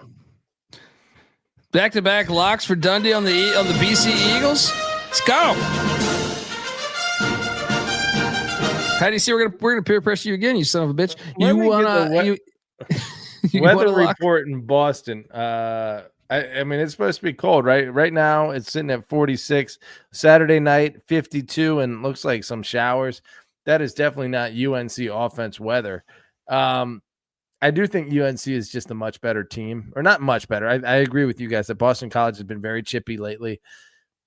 I guess I got to agree with you. I mean, maybe money line it. So, yeah, sure. Let's triple lock. No, I'm not locking it just because I think UNC is way better. But I'll take I'll take Boston College with you guys. All right, there we go. Shout out to Rom. You love Duke. We know NC Nick. I'm from Charlotte. He's a Tar Heel guy. There you go. That's funny because I went to high school with a guy named Rom who moved to Charlotte, and he's a Tar Heel guy too. Hello. You're not the same guy, are you? You're not the 6'6" Indian dude with the size 20 shoe, are you? Yeah, let's go. That was a size 20 shoe. I remember that. Yeah. Ole Miss heading to Gainesville in a series that goes back to 1926. Ole Miss is laying 10.5 points. Fuck out of here. Give me Florida plus 10.5. Ride that money line. Ole Miss, let me get this straight. Lost to Kentucky at home. Lost at LSU, who's going to end up like, I don't know, 6-6 or 7-5. Right? You won against Georgia. Kudos to you. You haven't played. I mean, I guess the Arkansas win was impressive, but Arkansas kind of looking more and more like ass. I think Florida's playing really good for Napier right now. It's a shame that they didn't make the QB change earlier. When they have Lagway, who didn't play the Texas game, of course, I actually think the team's playing good ball. Give me the 10.5 all day. This is such a great moment. This is why the 12-team playoff is even better too. You're going to see this week and next week. You know, like with the Egg Bowl, Mississippi State's season's ass all year, but they have a chance to ruin. Let's say Ole Miss wins this game. Mississippi State's going to have a chance to do the ultimate, and like Ole Miss has never sniffed any type of like. Oh yeah, This is so great. I think Florida's going to get them. I think Florida with the points at least. But I think Florida, I'm going to sprinkle that money line a little bit. NC Nick, what are you doing here? I totally agree, man. Lagway is healthy. Florida's coming off the momentum from that LSU win. They're playing good football right now. They get a chance to play the spoiler role. I mean, how tight is Ole Miss going to be? Knowing that a third loss probably eliminates them from the playoff, so I'm going to go Florida. I think Ole Miss, I think their buttholes are a bit tight in the swamp to start things off. And maybe Florida gets up 10-0 or something, and then that could spell doom for Ole Miss. So give me Florida. Classic case of swamp ass. Patty C, what are you doing here? Well, I'm just trying to dive deep into this. Yes, at first glance, playing Tennessee and taking them to overtime on the road. They would have won had Lagway not gotten injured. I actually think they were the better team and lost that game. Now the Georgia game, it would have been nice to see, but they played Georgia incredibly well. Yeah, they did. They got annihilated by Texas, They didn't. Texas? They had the freshman. Not the freshman. He's not a freshman. He's a grad transfer, but he's a walk on from Yale who never played there. It's an important distinction. I don't take as much away from the LSU win, although it's still somewhat impressive. LSU seems to be tanking right now. Ole Miss has dominated, similar competition, but lost to LSU. So, I think you're right. I think in Gainesville, and you're giving me that extra half point, 10.5. You got to go Gators here. I'm locking this. You guys, I'll lock it with you. Let's do it. Triple lock on these Gators. Let's go. Where the hell's my drop? Spinal. Here we go. Triple lock. Florida plus 10.5.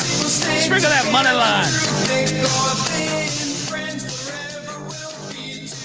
You think the vote of confidence helped Napier, or did he already have it going before they gave him the vote of confidence? I think a little bit of both. A little bit of both. Okay. Yeah, it's that game's fascinating. I think it's just a very fascinating game. This one, playoff implications on the line as Wake Forest, the Demon Deeks, heading into how many people are going to be at this game? Miami's laying 24.5 in Coral Gables there, or wherever the fuck, Miami Gardens. Well, the fans are front runners, so they might show up since Miami is in the mix. Miami's laying 24.5. This is way too many points for me. Give me Wake Forest plus the points. Bachmeier starting. They're going to do just enough to stay with Wake Forest will give up 52, but I think they can put up 35. All right. NC Nick, what are you doing here? I agree. I think it's maybe like a field goal too much. Miami wins by like 20. So give me Wake. Patty C. We're agreeing too much, but I do agree. And I think Wake, the only time that they've really been completely stomped is when they played a really stout defense, or two really stout defenses in Ole Miss and Clemson. Otherwise, they're going to get theirs, and Miami is typically going to give up theirs. So assuming, even if it's like 56-30, what's the percentage chances? That would be a Miami cover, but what's that? What's the percentage chances of Clausen pulling off the upset of the season here? Pretty low.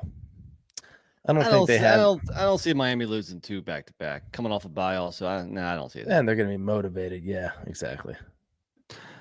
We're all in the points though? Yeah. Give me Wake. I might bet this. This is fringe lock to me. Moving along. We got a big one in the shoe. Goes back to 1901. The Indiana Hoosiers are headed to Columbus, Ohio. Look, let me get this straight. We got Purdue next week with Indiana, but Kurt Cignetti came in with his big dick energy and he said, Michigan sucks. We're going to fuck them up. And they did win that game. I don't know if they fucked them up, but they got it done in year one. Now they're getting 13.5 in Columbus.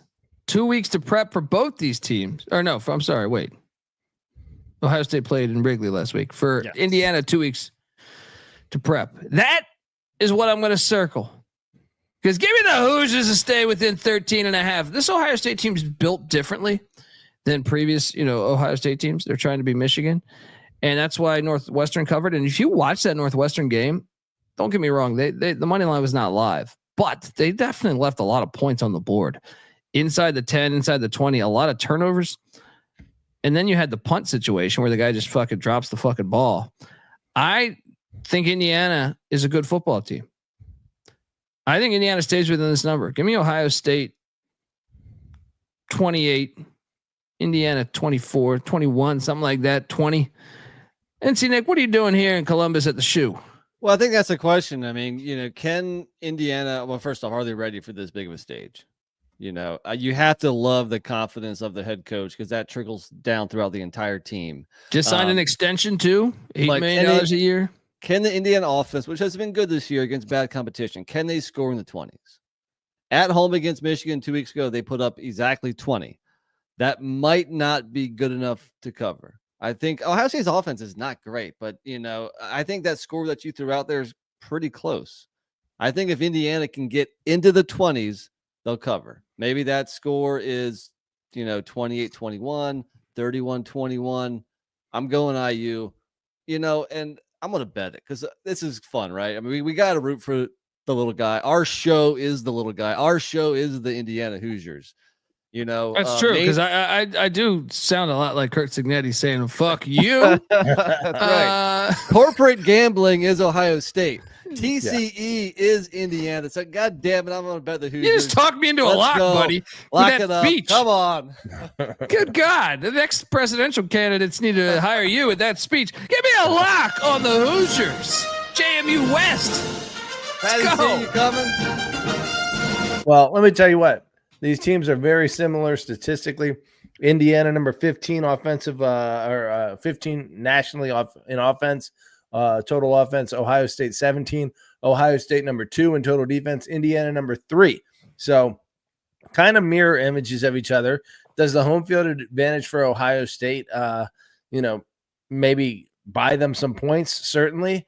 But the fact that Indiana is right there with them, here's the thing that I really think separates Indiana. And Ohio State has no lack of variety in their attack, but typically Ohio State faces teams that are this good that might not have as much variety in their attack. Curtis Rourke is all over the top of the stat sheet, but no one else cracks the top 20 offensively in terms of stats for Indiana because they spread the ball around so well. That I think that's a great thing that Kurt Signetti does. It's just like he keeps their offense really unpredictable. And I think they have weapons like my guy, Elijah Surratt is being underused. You need him to step up. Boom. They have weapons that if you concentrate in one area too much, Indiana has counters for you. I think that'll show up on Saturday when they need it to. I think Indiana is going to at least cover and definitely sprinkle this money line. Wow, Ben Katie saying Indiana 41, Ohio State 10. Ryan Day fired. Shout out to Ben. Shout out to D. Bettis. I know he's a Buckeye fan. He's got to be excited about this one. Julio as well in the chat saying Ohio State smash spot. But we're gonna go ahead and disagree. We got a triple lock going on here with the Hoosiers plus 13.5. Let's go.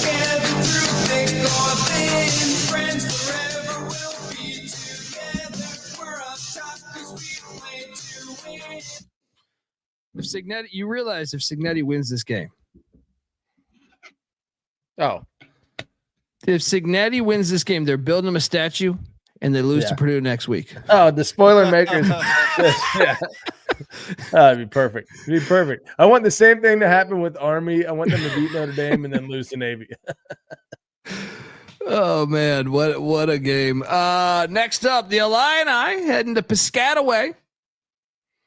Illinois is laying 1. I won that lock battle last week on the Illini. You filthy cowards. All right. This is an interesting one here. It is a little bit. I think Illinois is a better team. I'm going to lay the 1, but no lock. I can see this going either way. NC Nick? I disagree. I'm going to go with Rutgers. Coming out of that bye week, they had lost a bunch of games in a row. That bye week did the wonders. 2 straight W's, and then now they're coming back home here. I'm going to go Rutgers. Patty C? Yeah, you're right. I mean, it hasn't been against terrible competition either. Minnesota sitting there at 6-4, solid. Now Maryland has regressed, but still going on the road and getting that win. I think. But you're basically it's at home, so a money line win by Rutgers isn't out of the question. Yeah, give me the Scarlet Knights. All right, moving forward. Conference game. UMass without Don Brown. Are they going to get the coaching bump here as they head into Athens? This is bullshit. Still spending time on this damn Georgia's laying 42. Give me the points, Nick. Give me the points. I think. They're going to treat it like a bye week. Those backups going to be in the second quarter. 45-7 final. Patty C, what are you doing here? Yeah, they've been chippier, and I wonder if Georgia has just kind of busted their nut, and they're probably chilling. So give me sorry, who the fuck are we talking about? UMass. Sorry, so, I'm looking at all these other. I'm watching the games right now. Dude, I need 7 more passing yards on the last drive for Ulatowski to hit a plus 850. Woo! Woo-hoo-hoo. There you go. Gotta love it. Gotta love it. We got a heater here. Series goes back to 1995. Western Kentucky, the Tops are heading in to Williams Stadium there and taking on the Flamin' Libs, who barely escaped the UMass Minutemen in Don Brown's final game there. Liberty's laying 1. I think Liberty's going to catch him here. I'm going to lay the 1. How about Western Kentucky losing to Louisiana Tech last week? Fuck was that at home? Liberty's gonna. I think a lot of people are gonna think they bounce back spot for Kentucky. I think the Flamin' Libs get it done here. NC Nick, what are you doing? Louisiana Tech's not terrible, but they're not good. I kind of agree. I'm gonna go with the home team in Liberty, but this game is a crapshoot. But yeah, they just barely won last. Should be a weekday game. It's a good game. Yeah, I mean last year they won 42-29. Give me Liberty at home. Patty C. You guys are outside of your damn mind, and you have been all year. You're completely overhyping Liberty. Yes, a bad week last week for Western Kentucky, but they bounced back. Liberty hasn't done crap in basically the entire year. Western Kentucky goes on the road, dominates. Lock it up. Give me Western Kentucky. Whoa. Hey, wow. All right. Wasn't ready for that one. Patty C, lock it up. The Tops catching 1 in Williams Stadium there. Maybe chalk it up to bias against Liberty being a JMU fan, but look, they're just not that good this year. And with the stakes at play here, I mean, it's a great week in the top 4 teams in they should Conference be USA games, though. I mean, I'm still going to find a way to tune into these games because I think they're compelling. But yeah, fantastic stuff there. Dude, I need 1 passing yard on 4th and 9. It's come this check close. down screen right give there. us a Kirk Cousins experience here. UTEP. Remember when he did that shit? It was like 4th and 20 for the playoffs, and he checked down to like an 8-yard out. Fucking Kirk Cousins. Oh man. Oh man. Oh my god. What? Hey, let me ask you guys this question. UMass is at Georgia. UTEP is at Tennessee. Both are bottom 10 teams. Which game would you rather watch? UMass at Georgia or UTEP Tennessee? Give me UTEP Tennessee, just because if they have an answer, actually, no, it doesn't matter. But I guess UTEP Tennessee. Same spread. This is ridiculous. That's what I'm saying. If they're saying that a win is more important in November, and you're throwing this bullshit on there, yeah, that's rigging the schedule. Yeah, it's NC Nick causes that with the Big 12 basketball. But I mean, they don't do this where they schedule like, Coppin State in February 25th. You know what I mean? True. Yeah. Yeah. Anyway, what are you guys doing here? I'll take the points. Nick? Yeah, sure. Yep. Patty? Sure. Give me UTEP. All right, folks, if you're listening to this on the audio side, jump over and check out the B-side. If you're on YouTube, stay put. You're fine. But on the audio side, make sure you check out the B-side where we tackle all the other big-time college football games on the Week 13 slate. One's a lot better than UTEP Tennessee and UMass Georgia. So do that. Make sure you give Patty C a follow on Twitter at PattyC831, NC Nick's on Twitter at NC__NICK. I'm on Twitter at DColbyD. The College Football Experience is on Twitter at TCE on SGPN. And remember, as always, folks, to let it ride. All right, we are back on the College Football Experience. Go check out the A side if you're listening to this one. We tackled all the weekday games and a lot of the noon kicks. Just got done talking UTEP and Tennessee, but we also talk college football playoff rankings, coaching, coach firings, and how shitty some of the coverage has been from some of the talking heads outside. Josh Pate and what's my other guy's name again? I don't know, the guy Ryan Russillo. So go check our comments from that on the A side as well. NC Nick, we're jumping over to Saudi Arabia State in a series that does go back to 2011. You got Jack Sparrow taking on Saudi Arabia. Charleston Southern taking on Florida State here. Saudi Arabia State, no line. I just want to put greatest this on logo in the entire collection there. Any chance Charleston Southern knocks off Florida State, Patty C? No. Would this be the biggest upset of the season? Oh my goodness. It would be like the cherry on top of a nice ice cream this sundae. would be the best. Charleston The best Southern's thing that 1 happened in all 10 in season. the FCS. All right. And you know, last year, and shame on Saudi Arabia State for doing this every fucking year. They're pulling an SEC by putting this thing there. This was the game that got Jordan Travis injured that started their decline. Really? Though it was against North Alabama, but it was this week a year ago. Yeah. Charleston Southern did come off an overtime loss to Eastern Illinois 16-13. They're fighting tough, are these Bucks. Anyway, moving along. Bowling Green's heading to Patty C's boys. Muncie, Indiana, first game without Mike New, the former Ball State quarterback and coach. Series goes back to 1942. Bowling Green's laying 12. Do we do the coaching bump? You're damn right we do. Give me Ball State plus 12. NC Nick, what are you doing here? I completely agree. Coaching bump plus Ball State is undefeated ATS at home, and it's a great sandwich spot. Bowling Green got off the big win against Western Michigan. They have Miami of Ohio on deck. Ball State coaching bump. Lock it up. I'll join you.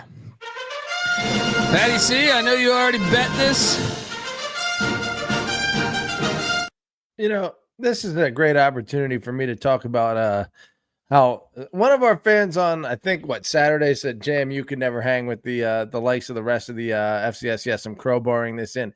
But when you look at FBS, he said, right? Or FBS, rather. Yeah. You look at Ball State's losses.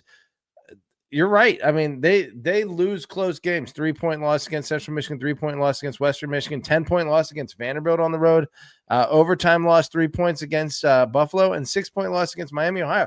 They are not that bad of a team. 5 of those losses are pretty darn close.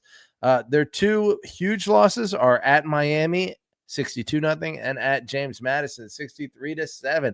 Yes, in other words, JMU is comparable to Miami in that tuck job scenario there. Anyway, moving on. I think you're right. We're going to go Ball State to cover 12 at home against Bowling Green. Lock?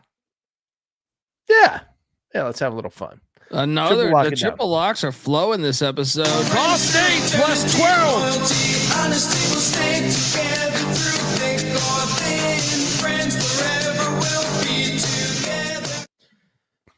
All right. Rice. They already had their coaching bump, right? They're heading though. Is Trent Doe for coaching UAB next year? He might be the next one to go. He's another second-year coach. What did he do last week? Because he was getting hot there for a second. They lost 53-18. Memphis beat them down. That's forgivable. Memphis is really good. They're 2-8, man. Okay, maybe not. You remember how many years they were bowling in a row with Bill Clark? Yeah. Okay. Yeah. Now Rice is 3-7, but Rice no stranger to going to bowl games at 5-7. If they get this and get South Florida the final week, they'll be 5-7 again because they're academics. If they need a team, this would be one of the first ones they call. Rice is laying 6.5. I'm going to lay it there at Penetrope Stadium. NC Nick, what are you doing here? I'm with you. Let's go, Owls. Patty C. Give me Trent, baby. Give me Trent to cover it at home. 6.5, too many points. All right, moving forward, we got a rivalry game. Oh, JMU is heading up to Boone, North Carolina, Kid Brewer Stadium. Throw this up here. This is in case all you Virginia Tech fans forgot that this happened. I don't know if you can see it, but that's a JMU upset. 21-16. So I'm feeling the vibes, and we need them against App State because they fucked us up in football and basketball last year. If App State wins this, remember they had a game canceled because of the hurricanes. So they only have 11 games on the schedule. If App State wins this, then next week they'd be in Statesboro, deeper than hate rivalry with a chance to kind of dethrone Georgia Southern and send someone else to the Sun Belt Championship game. And they would also make a bowl. That's why I do like App State plus 7. NC Nick, should we lock this? I'm not randomly, wearing my App State hat for no reason, Patty C. This is a rivalry now. Last time you guys traveled into Boone, you got the W. I was there in person. It's not going to happen again. App State is a desperate team. They're coming off a bye. This is for Sean Clark's job, potentially. I'm going App State. God damn it, Colby. Should we lock it? We should. This is a home dog. Fresh This is off a the home Royal dog rivalry? kind of weekend. Let's go. Lock it up. Fresh off the Royal rivalry, they're not thinking about App State. App State's going to get it done. You must have missed the polls. We had polls coming out prior to the ODU, or at least directly after the ODU. Maybe it's not as impressive directly after the ODU game when we beat them. We didn't whoop them. That was a good game. But JMU at like an 88-12, I think, was the clip, considers App State the much bigger rivalry than ODU as their number one Sun Belt rival. So JMU, especially given last year, fucking us up after we started 10-0 and hosting College Game Day, and App State comes in to Harrisonburg and gets the dub, and then giving us 2 of our 3 losses in the college basketball regular season last year. It's safe to say we have this game circled. 7 points is a lot, though, in Boone, but still, I take it with a grain of salt. I think we're going to go in there and get it done. JMU, circle it, write it down, take a picture. I don't give a shit, okay? Do whatever you got to do to get up for the game. It's not going to matter. Let's go at it. It's going to be a fun one, though. Let's be honest. And people saying shotgun, I have like, here, I'm going to drink this and I'm going to drink another one, and that'll be my shotgun. I'll just drink the rest of this. Lock battle. No, I'm not going to disrespect App that much. Being favored by 7 in Boone is a lot to ask in the first place, but I do think we cover it. So there we go. I don't know if JMU deserved Kurt Cignetti. Kurt Cignetti would lock that up. Kurt Cignetti is undaunted. Fair enough, but look, part of the JMU mojo is not being overly obnoxious and fucking cocky. You got to respect a great team, and App State is a great team. All right, New Mexico State is heading into Murfreesboro, Tennessee. This game's fucking horrible. Middle Tennessee State is laying 3. Sorry, go ahead. Yeah, this game sucks. I'm going to lay the 3. I don't feel good about it, though. Patty, what are you doing here? Is this really a conference game? Sheesh. I got to go to New Mexico. For a while, too. Yeah. Wow. Crazy. New Mexico State. I got to go. Middle Tennessee has been terrible all year. The fact that they're favored, I know it's at home, but still, New Mexico State goes in there and gets it done. Money line it. Arizona keeping their bowl season alive with a big win against Houston last week as they head into Fort Worth. TCU is laying 12. I will lay the 12 with TCU. And see, Nick, what are you doing here? I know it's just Houston, but I was kind of impressed and surprised that Arizona came out and won that game the way they did. It shows that they're still playing hard for Brennan, and therefore I think this is too many points. Give me Arizona. Patty? Yeah, I have to agree with Nick. I think you're crazy to lay 12 with TCU. Have they been playing pretty good football? Sure. But a lot of their wins are close. And I think Arizona just flashed so brightly this past game that to ignore that is foolish. So give me Arizona to cover 12.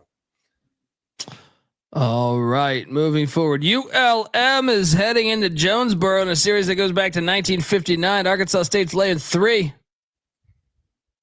Give me ULM to get bowl eligible. Road win here. Gets Ark State. And see, Nick, what are you doing here? I don't know. ULM's dropped 4 in a row. It seems like that little hot start feels like it was like 3 years ago. I'll take the home team with Arkansas State. Patty? Yeah, Arkansas State, 3 of the last 4 of the last 6, playing good football. Give me Arkansas State. I think ULM has dropped off. Charlotte, but none of these teams have coaches. Why play the game? Charlotte's laying 3.5. You play it because it's football. Let's go. And you play it because it's very important for the season win total for Charlotte, right? Very true. Very true. And you better believe I'm on these 49ers. I'm laying the 3.5. What's Charlotte sitting at right now? And 3 wins, right? And they got to get to 4. Yeah. All right.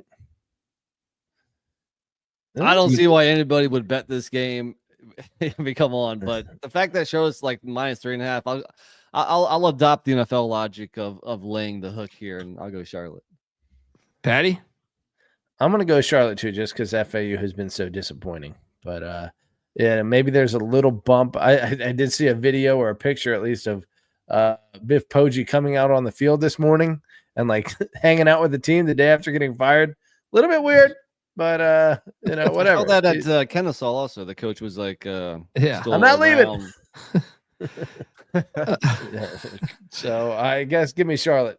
Speaking of Kennesaw, first ever matchup against FIU. FIU, man, they had Jacksonville State on the ropes. This is a smash spot. I'm going to lock up FIU -9. Mike McIntyre might still get fired, but I think he's going to go. I think they're going to win out. And they're going to go 5-7. NC, what are you doing here? Give me the points with Kennesaw. I don't know. I don't trust FIU to lay this many points. I'll take another home dog. Patty? We're sitting there with a 9-point spread. Yeah, I think I agree with Nick again. I mean, Kennesaw, though, what have they done lately? 2 overtime losses. A respectable 17. They beat the Flaming Libs and a 17-point loss on the road against a pretty good Western Kentucky team. Yeah, I think it's just a couple too many points. So give me Kennesaw. South Alabama is laying 22.5 in Hattiesburg. That's another open job, by the way. Dude, Southern Miss got worked last week. I think you got to take Fluff Bothwell minus the points. It's too many though. It's a lot. Give me Southern Miss in the points. I just got to take the points. No bad. NC Nick, what are you doing here? Oh shit! There was a stat correction. I hit. Shit! Nice. There you go. I'm gonna go South Alabama. Sorry, I'm spent too much time. Nobody cares about my bet, but it was a pretty nice, juicy one. So I'm gonna go South Alabama. Southern Miss is a total train wreck. That is off the tracks. Yeah, you can't bet on them now. Go Jaguars. Yeah. Patty. Southern Miss has managed a 6-95 margin over the last 2 weeks. They are getting destroyed by everyone. Give me South Alabama and Fluff Bothwell with his 6.5 yards per carry to go completely crazy. Oh, the very Golden Knights are heading to Morgantown. Neil Brown, this could be his last game as head coach of West Virginia. Guys, do you guys think this could be the last game for Gus Malzahn too? If you lose this, that you're going to be 4-7. What were they last year? 6-6, I believe. And people, including some people on this pod, including myself and Colby, I know we thought highly of the Golden Knights coming into this year, and man, well, a lot of people thought West Virginia was going to do better too. So 2 disappointments. You might have both these jobs open. I think West Virginia is the more obvious one. Can we be fair about it though? Like UCF's losses, yes, they got smacked by Colorado, but they had a chance to beat Cincinnati on the last play of the game. It didn't convert, obviously. A 3-point loss on the road against Iowa State that they should have won. Loss, Cincinnati at home is a bad loss. It's not that bad of a loss. Cincinnati's an okay team. I know you want to hate on Cincinnati for whatever reason, but it's not that bad of a loss. Cincinnati is an okay team. Okay. And then look, Florida on the road, that's a tough environment. That's a fair loss. Proven to be a pretty tough place. 13-point loss against BYU. Okay. Don't look at individual games. Look at the totality of their season so far. They're 4-6. UCF should have the most talent in the Big 12. They should be doing the best recruiting. Do you really think that? They should be in the mix. They should be in the mix. They should be in the mix, dude. They're like 50th in the pecking order for Florida talent. Like there's the 3 Florida schools aren't even. I don't think any of those are close to the top. I think most of the SEC gets the Florida talent. Alabama, Georgia, they go in and get who they want. There's just so much talent in Florida. I mean, 10th tier Florida talent is better than 1st tier Kansas talent or Iowa talent or Oklahoma talent. Yeah, I mean they should be a little bit better. They've managed to lose some close games, so yeah, I think they should have come away with some of those. So you might be right that he's probably on the hot seat here, but I don't think they're a bad team. But I think they probably should have done a little better than that. I think they're a bad team this year, and that's why I am taking West Virginia plus the 3. Morgantown, you'll always be home sweet home to me. Neil Brown's going to have to make a decision because they're going to be 6-6. They're going to lose in Lubbock next week. He's going to make them have to think about this. Say, hey, I took you to a bowl. NC Nick, what are you doing here? It's also going to be cold in Florida. Florida I think UCF is a good team, but West Virginia isn't either. And here's they're definitely not. But this is a weather play. This is a weather play. Okay, I see that angle. West Virginia is 1-4 at home, straight up against FBS teams this year.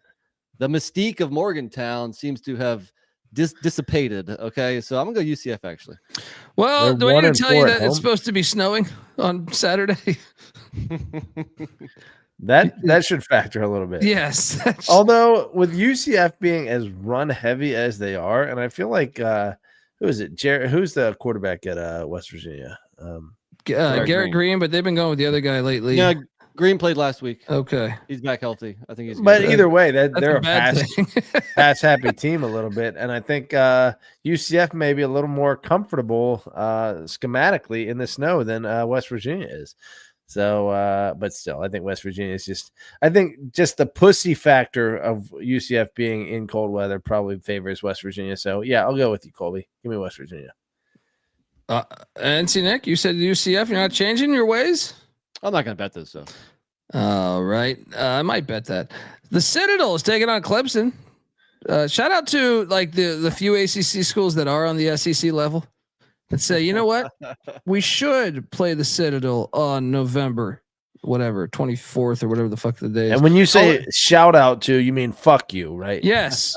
But it cracks it's me all the up teams that want out of the ACC. They're such wannabes. They're such wannabes that they're like, look, we could do it just like them. Instead of just leaning into how they're awesome and better than them, they want to be. Yeah, I don't know. The next game, Penn State is heading to Minneapolis and they're laying 12. Get this shit out of here. Lock Minnesota plus 12. Penn State's beaten no one. I told you this. They've also lost their last 2 games in Minneapolis with James Franklin. Minnesota is a good team. Probably should have kind of got hosed on some calls in the Michigan game that would have kept them in that thing, perhaps won that. Kind of got hosed when their kicker missed 2 field goals against North Carolina. They would have won that. They're better than their record. Give me PJ Fleck and row that fucking boat. Cover the 12, sprinkle the money line. NC Nick, what are you doing here? I'm telling you, man, it is a home dog kind of a weekend. Minnesota, everything you mentioned, Colby, also Minnesota coming off the bye after that tough loss at Rutgers back in early November. This is a ball game. Minnesota at home is a good team. You saw it against USC. You saw it against Maryland, I guess. But this is too many points, man. Give me the Gophers. Lock it up. Let's go. Patty C, do we have a triple lock in Minneapolis? Well, I'll say this. The fact that Minnesota has the number 11 defense in the nation and they're playing at home suggests that maybe they're able to bottle up West Virginia a little bit. However, Minnesota has I think it was 113 offense. Penn State has been slapping teams. I don't care if they at the beginning of the year they struggled. Purdue. Yeah, I mean, I don't know, a couple teams. I just think Penn State's been impressive lately, but I do agree that it's too many points. So I'll take Penn State, or I'll take Minnesota rather. Sure, I'll lock it with you. Let's have a little fun. There we go. We're talking a minute. We're actually having success. Yes, damn straight. Triple lock on these Gophers. Let's get it going here. I want to ask you guys something too, but hold on. Let me play this music for this. DJ, spin that thing. Yes. Triple lock Gophers plus 12.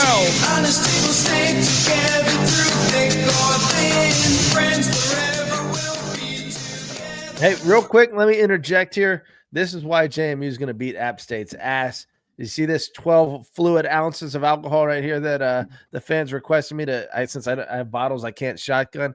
App What are you State's drinking not this doing weekend, this by shit. the way?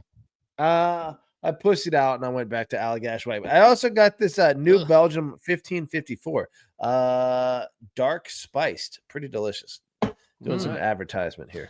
But here's 12 fluid ounces for the Dukes. And Nick, I don't see you doing it, so I don't think App State's got that kind of mojo unless you're going to take a shot right now. I'll have a sip of my bourbon. Cheers, buddy. Pussy. Here we go. I was going to ask you guys this.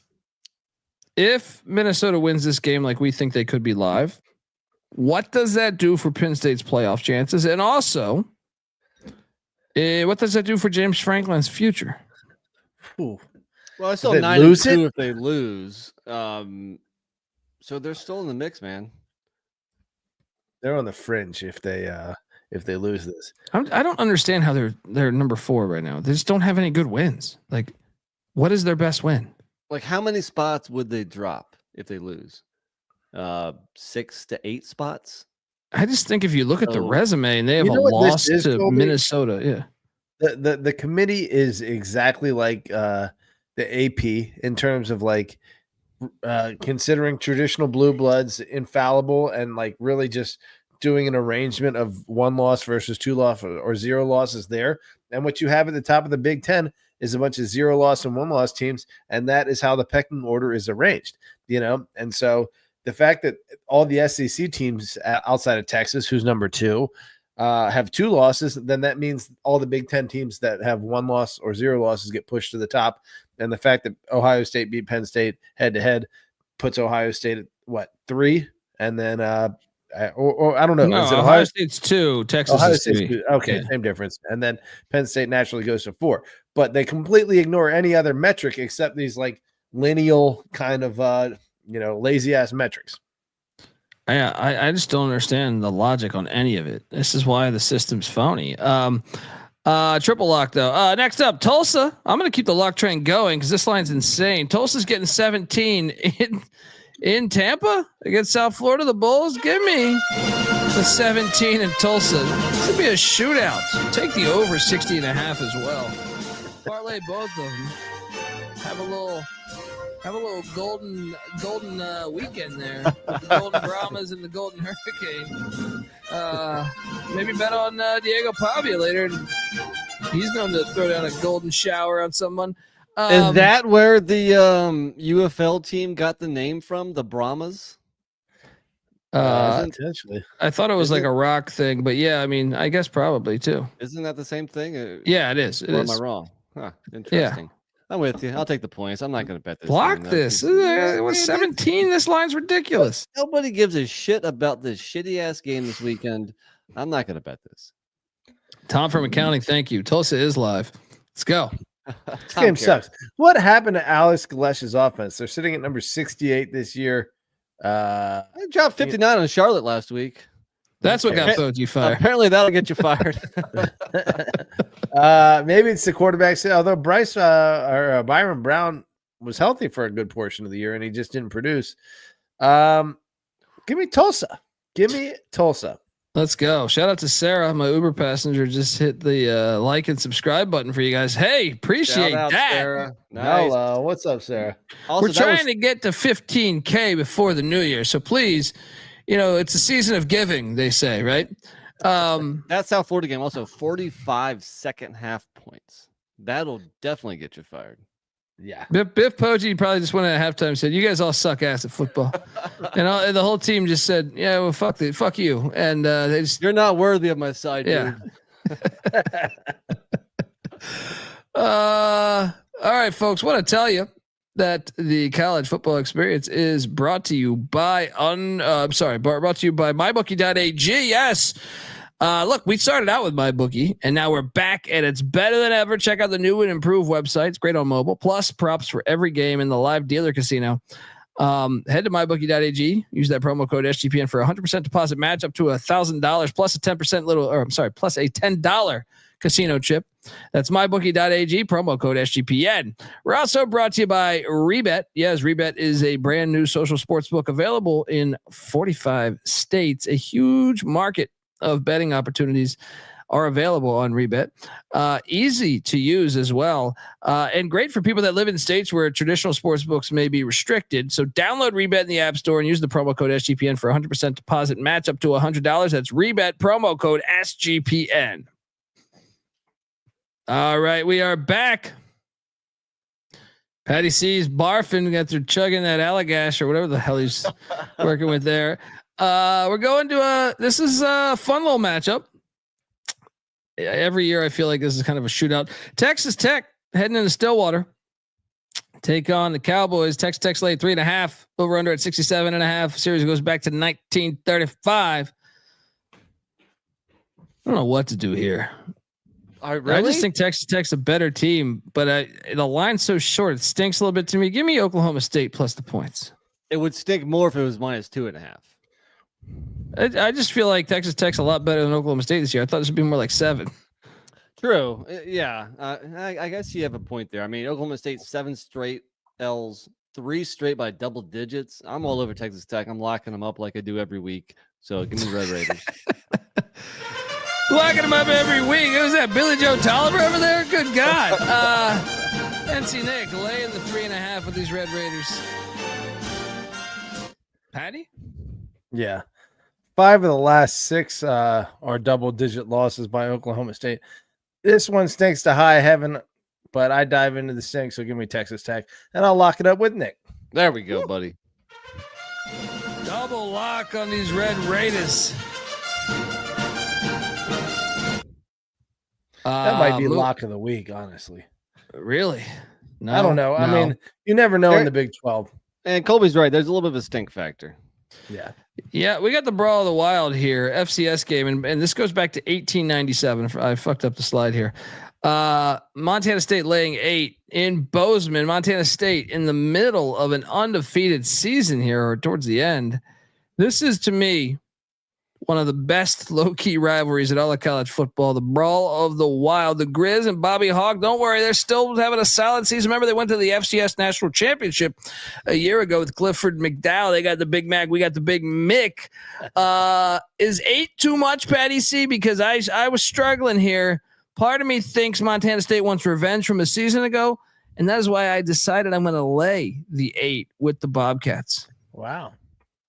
I mean, Montana State sitting there at 11-0, pretty darn impressive. Montana. I mean, there was a time, if I'm not mistaken, that Montana was the premier team in this rivalry. Is that right? Last year. Yeah. Well, I mean, if I think for most of it, right? Yeah. Montana State has made the tide turn here. Both of these teams should be in the Mountain West. Let's be honest. But 8 points is a lot in this rivalry. No, give me Montana to cover. NC Nick. You know what side I'm going. Not that little hippie town in the mountains. I'm going with the real state university of the state of Montana, the team John Dutton would be rooting for, and that is Montana State. Let's go Bobcats. Lay the 8. Wow, get on over there. The game's fantastic. Another big time game. This is huge. How about Clay Helton last week? What a lemon. Dude, we knew it was coming. Fucking right? lemon, we man. knew it was coming. Georgia Southern had a chance to pretty much lock up the Sun Belt Championship. Of course, they lost to Troy at home in Statesboro, a shitty Troy team. Now they got to go to Brooks Stadium to take on Coastal. Coastal's laying 2.5. Lock. Give me Coastal minus 2.5. This Georgia Southern bullshit out of here. I bet on Georgia Southern last week when that happened. I'm done with you, Clay Helton. NC Nick, you coming? I mean, I'm not going to bet it. I'm on Coastal. We've been waiting for the Georgia Southern collapse. We were maybe like a week or two too early, but it's here now. I mean, it happened last week. It's going to happen this week. So give me Coastal. And next week with the Deeper Than Hate rivalry with its App State. Patty C, what are you doing here?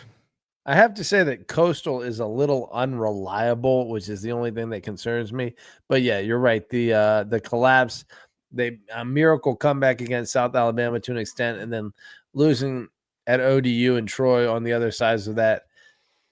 And plus, of course, this puts JMU in the driver's seat of the, or at least in total control, along with Marshall for the Sun Belt East spot in the championship game, Sun Belt championship game. So I have to go Coastal Carolina to get this done, and they will cover. I'm with you, buddy. We got a classic, in my opinion, the greatest play in the history of the sport of football. The perfect metaphor to show, the perfect metaphor for the sport of football and the impact it had on the world. Well, the perfect metaphor for life in general. Yes, really it is. And to me, if I was to show aliens the sport of football, I would show them this play, where you had Kevin Moan, a miracle. Yeah. Kevin Moan on like 10 pitches back in 1982, where he then, basically does a battle axe and destroys a band member who was completely, he had already scored. It was just because. Slam the football down onto the head of a trombone player. It was basically like a cut scene from Revenge of the Nerds. Best moment in American history. It really is. It's really the greatest moment. It's so slept on. Especially too. It's a Stanford band member. That's just even better. It's like the ultimate nerd. Cal's laying 14.5. This rivalry is wild, by the way. Like as far as these games, a couple of years ago, it was like a blocked extra point is what Stanford won on. Series goes back to 1892. 14.5. What am I missing here? In a game like this, lock. Give me Stanford. This 14.5. These games are always close. Yeah. And Cal's been falling apart at the seams, and Stanford, we knew someone was going to get, that long trip across country was going to catch him. It happened to be Louisville, who is a lot better than Stanford, but Stanford somehow came away with the win. Either way, though, maybe Stanford's figuring something out. 14.5. You give me that hook too. I mean, it's not a long road trip. Come on, give me Stanford. Lock. Yeah, I'm with you. Lock. Let's go, guys. Triple lock. I was on the fence about a lock. I was definitely on Stanford. You guys swayed me. Let's go. Yes, I can't wait to watch this on ACC Network. You can actually watch this one when they put it on Pac-12. You would never be you're still going to need the bonus package for the ACC Network, I think. But triple lock on the Stanford Cardinal. Go. Damn. Roger Long says, I was watching that game on TV in 82. Hell yeah. Right. You're older than us. Cheers, brother. Cheers. ECU is heading into Denton, Texas in a series that goes back to the 70s. North Texas is laying 3. It's insulting. It's really insulting. This North Texas team with high-powered offense and all put up a nice 3 against Army. Well, let's be honest. Army does have a somewhat decent defense. If my stats, number 5 defense in the nation. So, what is ECU? East Carolina is number 94. So maybe it'll be slightly more productive for North Texas. Well, North Texas. What's that smell? You stink. All right, we got a real situation here. All right, North Texas number 3 total offense in the nation. Somehow number 3. Spew that bullshit with a 3-point home performance. All right, this is why Patty C. When it comes to Patty C, I can't talk to this son of a bitch. Let me say this: I can't spit any kind of numbers. I can't do a tuck job. I can't do a fucking statistical drop. Everything I say is bullshit. Apparently, I think I like that. I think from like two weeks ago, you had like the stylistic analysis. Well, I think that's important too. Like I try to fit all these things in. What else can I fucking think of that will give us any clue as to what's going to happen in these games? There's only one out there. We believe. All right, that's true. ECU moneyline play. Let's go. 3-0 without Mike Houston. I told you he sucked ass. All right. NC Nick, what are you doing here? I mean, North Texas was once 5-1, and I think a few of us were trying to say they were phony, and now they're 5-5. So maybe some folks will listen to us. I'm gonna go ECU here. Patty? Yeah, all those stats I'm gonna throw away too. Let's go ECU. All right, move it along. Northwestern, please. Northwestern. Oh, come on. Please, Northwestern. Even though that new stadium that everyone's hyping, it looks like shit. All right, get out of here. This corporate NFL stadium, you destroy Ryan Field for that garbage. Yeah. Stay Lakeside. All right, stay Lakeside. You already ruined Ryan. field. So like, okay, now your options are: do you want to be cool with personality and be Lakeside, or do you want one of these bullshit stadiums? I think it's over. I know. Decisions they made. threw $800 million in there. Well, they could have just gave $800 million to field an awesome football team, but no. Instead, they did this bullshit. But I hope they cover the 10.5 year, because I do think they are, and I would love an outright win that would send Michigan to 5-7, which would be hilarious once they lose to Ohio State next week. But give me the 10.5 with Northwestern. And see, Nick, what are you doing here? Well, we've seen the line drop a couple points, because when I first saw it at 12.5, I was like, why should Michigan be laying 12.5 against anybody with that offense? I'll still take Northwestern. I don't plan on betting this game. It's going to be ugly. It's going to be low scoring. So give me the points. Mike in the chat was saying, what's the NIL club? Boneyard Collective. Yes, for ECU. Shout out to them. Patty C, what are you doing here? That sounds better than the Bone Club, by the way.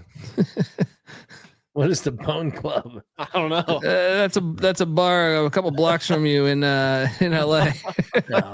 That's in West Hollywood. Yeah. Spent a little time at the Bone Club. Let's be honest. Michigan, you wouldn't believe this. The number 129 offense in the country. What the fuck? I will say this: as much as we've rooted for Jim Harbaugh to, I don't know what it is about Jim Harbaugh. I actually love Sharon Moore too. His interview where he says, "I fucking love you, Harbaugh."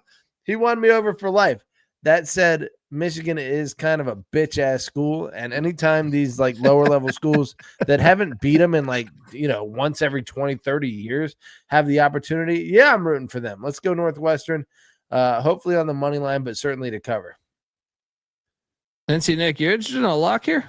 No, I don't think so. All right. Sitting this one out. All right. Wisconsin. This game's hilarious because someone's going to be irate. Wisconsin fires their their offensive coordinator. Nebraska demotes him. He's still somehow getting paid, but they bring in Dana Holgorsen, who wasn't even on the staff, to start calling plays. I feel like the whole Nebraska's offense, like, who the hell is this guy? Looks like Roy look, you don't know the personnel. You can't be any worse than this guy calling plays. Just come in here, dial. Have you ever heard of that? I've never heard of like the 11th game or the 10th game just signing someone off the streets to call the plays. No affiliation with the program, nothing. I mean, was Holgerson's offense similar enough to Longo's where he could just step in, or having to learn? No, Longo's at Wisconsin. Satterfield got demoted at Nebraska. I don't think it was that similar. No, I don't. Yeah. So how is he? How's he just going to step in and call his place? It's pretty crazy. Nebraska's laying 2.5. This game's fucking hilarious because both teams are disappointments. Are 5-5. Yeah, I actually want to watch this game from start to finish. I want to watch this game. I'm going to take Nebraska minus the 2.5. I think that the rule's going to get them in the bowl. They have the biggest bowl drought out of any Power 5 team. I think rule gets them there with this game because they go to Iowa next week where they're going to lose. Wisconsin plays Minnesota next week. Maybe they get that one. I don't think so. I think Wisconsin's going to go 5-7. But Patty C, what are you doing here in Lincoln? I don't know.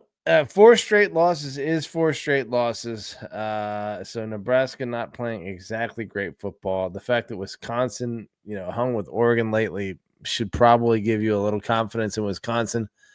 That said, I feel like Nebraska minus 2.5 is the play. I don't know why. Is that stupid? Tell me, convince me otherwise. I think we should lock it. We should lock it. Never learn. This is going to be a close game, right? 17-14 Nebraska wins. Hold on. So this is going to be a close game. And you guys think Nebraska can win a close game? Ooh. Touche. And it's addition by subtraction, getting rid of Longo. Wisconsin's going to pound the rock. They're the better team. I'm on the Badgers. Well, Wisconsin has pounded the rock even without we've gone over this. I'll pull this up in just a second. But they're still a running team, even with the dairy raid going on there. Wisconsin, the number 102 passing offense in the nation, running the dairy raid, and the number 57 rushing offense. But yes, they probably get a little now they closer. get back to a physical run team, and they got Tyree Walker, who's a very good running back too. So I think he eclipses the century mark. Wisconsin runs the ball to a victory. I disagree. I'm going to lock up Nebraska -2.5. It's all about the energy of that building and getting to a bowl game. I think Colby's actually right here. And Wisconsin's passing is non-existent. Nebraska's got a very good defensive line. That's why they were able to bang with Ohio State. I don't think they're going to be able to run on them. Give me the Huskers. I'm with you. Kentucky. I'm going to keep this lock party going. Kentucky +20.5 in Austin, Texas against the Horns. Yes, they cover. They were 18-point dogs or 17.5-point dogs against Ole Miss. They won outright. This is a similar game to me. Texas is playing a starting quarterback. Wow. Arkansas just covered. They had a starting quarterback. Give me the 20.5, even though Kentucky's ass. I think they can do enough defensively to stay within this. Patty C? I agree. Completely way too many points for Texas to cover. They haven't proven it against. I mean, who's Texas's best win? Vanderbilt? I would say Kentucky is probably of a similar quality to Vanderbilt, and Texas beat them by 3. So give me Kentucky to cover 20.5. NC Nick? I'm on the same side as you guys, but I don't feel as confident. I'm not betting this game. I'll take Kentucky with the points. No lock. BYU is heading into Tempe. The locks are flying here. Woo! I feel great about Arizona State destroying BYU here. Kenny Dillingham and this program and the energy behind it. I couldn't be more wrong about a team in the preseason than either Wyoming or Arizona State, and they both played in week 1. I think Arizona State, with the energy around that building right now in that program and the fact they're fighting for, and BYU is crushing that loss, I think Arizona State's going to fuck them up. I think the line is telling you that. I think Arizona State wins by double digits. Lay the 3.5. Let's go. And see, Nick, what are you doing here? Well, I tweeted this out a couple of days ago. It's hilarious that the 3 top teams in the Big 12 are BYU, Colorado, and Arizona State, like everybody expected.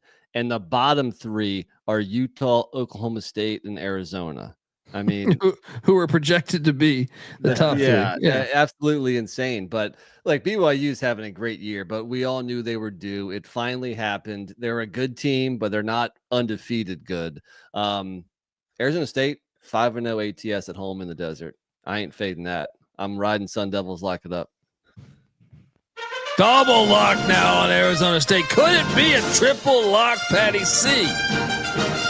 If it is, it's going to take some convincing. And look, I've given BYU and kind of ridden them to some success on the fact that they have been undefeated and they hadn't lost and they found ways to win.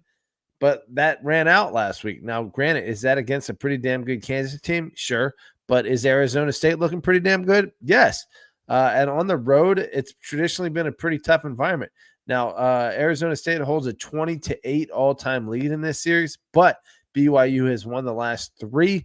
The only one that's been in the last 23 years, though, has been 2 years or 3 years ago, where BYU got them in Provo. So 3.5, it's just right around that number. That's I think Vegas got this about right. I'm going to go BYU again. I'm going to go BYU. Arizona State, I think, wins by 3. All right, folks, want to tell you that the college football experience is brought to you by Underdog Fantasy. Underdog is one of the biggest menus for all the sports: NFL, college football, college hoops, MMA, NBA, NASCAR, and much, much more. You can now use specials and boost on all flex entries as well. So what are you doing? Sign up. And when you do, sign up with the promo code TCE SGPN to claim your special pick plus first time deposit offer up to $1,000 in bonus cash. UnderdogFantasy.com, promo code TCE SGPN. We're also brought to you by Rhythm, SGPN's proud partner. Rhythm is the #1 AI-powered sports betting platform that helps provide bettors of all levels the ability to build custom predictive betting models in seconds and get predictions for betting on money lines, spreads, totals, props. Look, you could copy one of the top-performing models from the leaderboard, or you could build your own. They'll adjust around it when it comes to Rhythm. First off, you can now track it all in the apps the app that they have. They just added college basketball. That's just awesome because I mean every night there's an edge there. NBA, college football, NFL, they've had that for a while, but that's all fantastic as well. Claim your free 7-day trial period today by going to sportsgamblingpodcast.com/rhythm. That's RITHMM. That's sportsgamblingpodcast.com/rhythm. All right, we are back. We got some heaters still to come here. San Diego State taking on Utah State. Utah State was the shocker of the week last week. Just a dominating blowout win against Hawaii. Where did that come from? Series goes back to 1947. This line, by the way, incorrect. In Utah State laying 4. It says Bama there. I don't know how I fucked that up, but Utah State's laying 4. Easy to confuse those two programs. Yes. I'm gonna lay the 4. San Diego State just doesn't look good. I mean, I don't know. This is the weather. What's the weather in Logan, Utah? It was cold last week. Yeah, I feel like it's probably gonna be cold this week. 24 degrees Fahrenheit as we speak. Saturday in rain or snow, sleet. Yeah, 49 and precipitation. Yeah. With a 30 as a low, so maybe snow. Yeah. Utah State. I saw that Wyoming, Boise is supposed to be projected snow. So assuming it's close enough by, maybe we're getting snow all over the Northwest. Hell yeah. Petty C, you taking Utah State here or San Diego State? Well, I think snow certainly favors Utah State, so give me Utah State. Yeah. All right, moving along. The Colorado Buffaloes are heading to Arrowhead. Yes, to take they used to host the Big 12 championship here when we were a proper country. Now they do it at Filthy Jerry's World. He always got to get his hands on shit, including 22-year-old girls or something, whatever the hell it was. What's the weather in Kansas City, Missouri going to be this weekend? This game is certainly not getting enough recognition as a great game. This should be a lot of fun. This game's fantastic. Colorado, Kansas. Kansas City Saturday, high of 57, low of 47, cloudy. So probably not a huge factor, the weather. I've already said my prediction here. Kansas is going to be winning this game with 3 minutes left, and Colorado is going to get the ball. Shedeur Sanders, Travis Hunter. This will be the Heisman moment. Game-winning touchdown, Travis Hunter. They win. Well, between him and Genty, the Heisman moment has to emerge sometime soon because it's pretty damn close right now, and both of them are looking for that thing. So if Travis Hunter can, this would be a good time to get it. I think 31. Give me like Colorado 35-31. They get it done. Buffs move on, but man, this is a scary, scary game as a Buffs fan. To me, it's more scarier than the Oklahoma State game next week or the Utah game prior. Nick, what are you doing here? Scary team right now. I see Weehawk in the chat, and I'll never say this for talking about basketball, but Rock Chalk Jayhawk. I mean, man. Kansas, you look at what they did with the bye week. They had lost that mid-October bye. They had lost 5 straight games going into the bye, 4 of them by 1 score.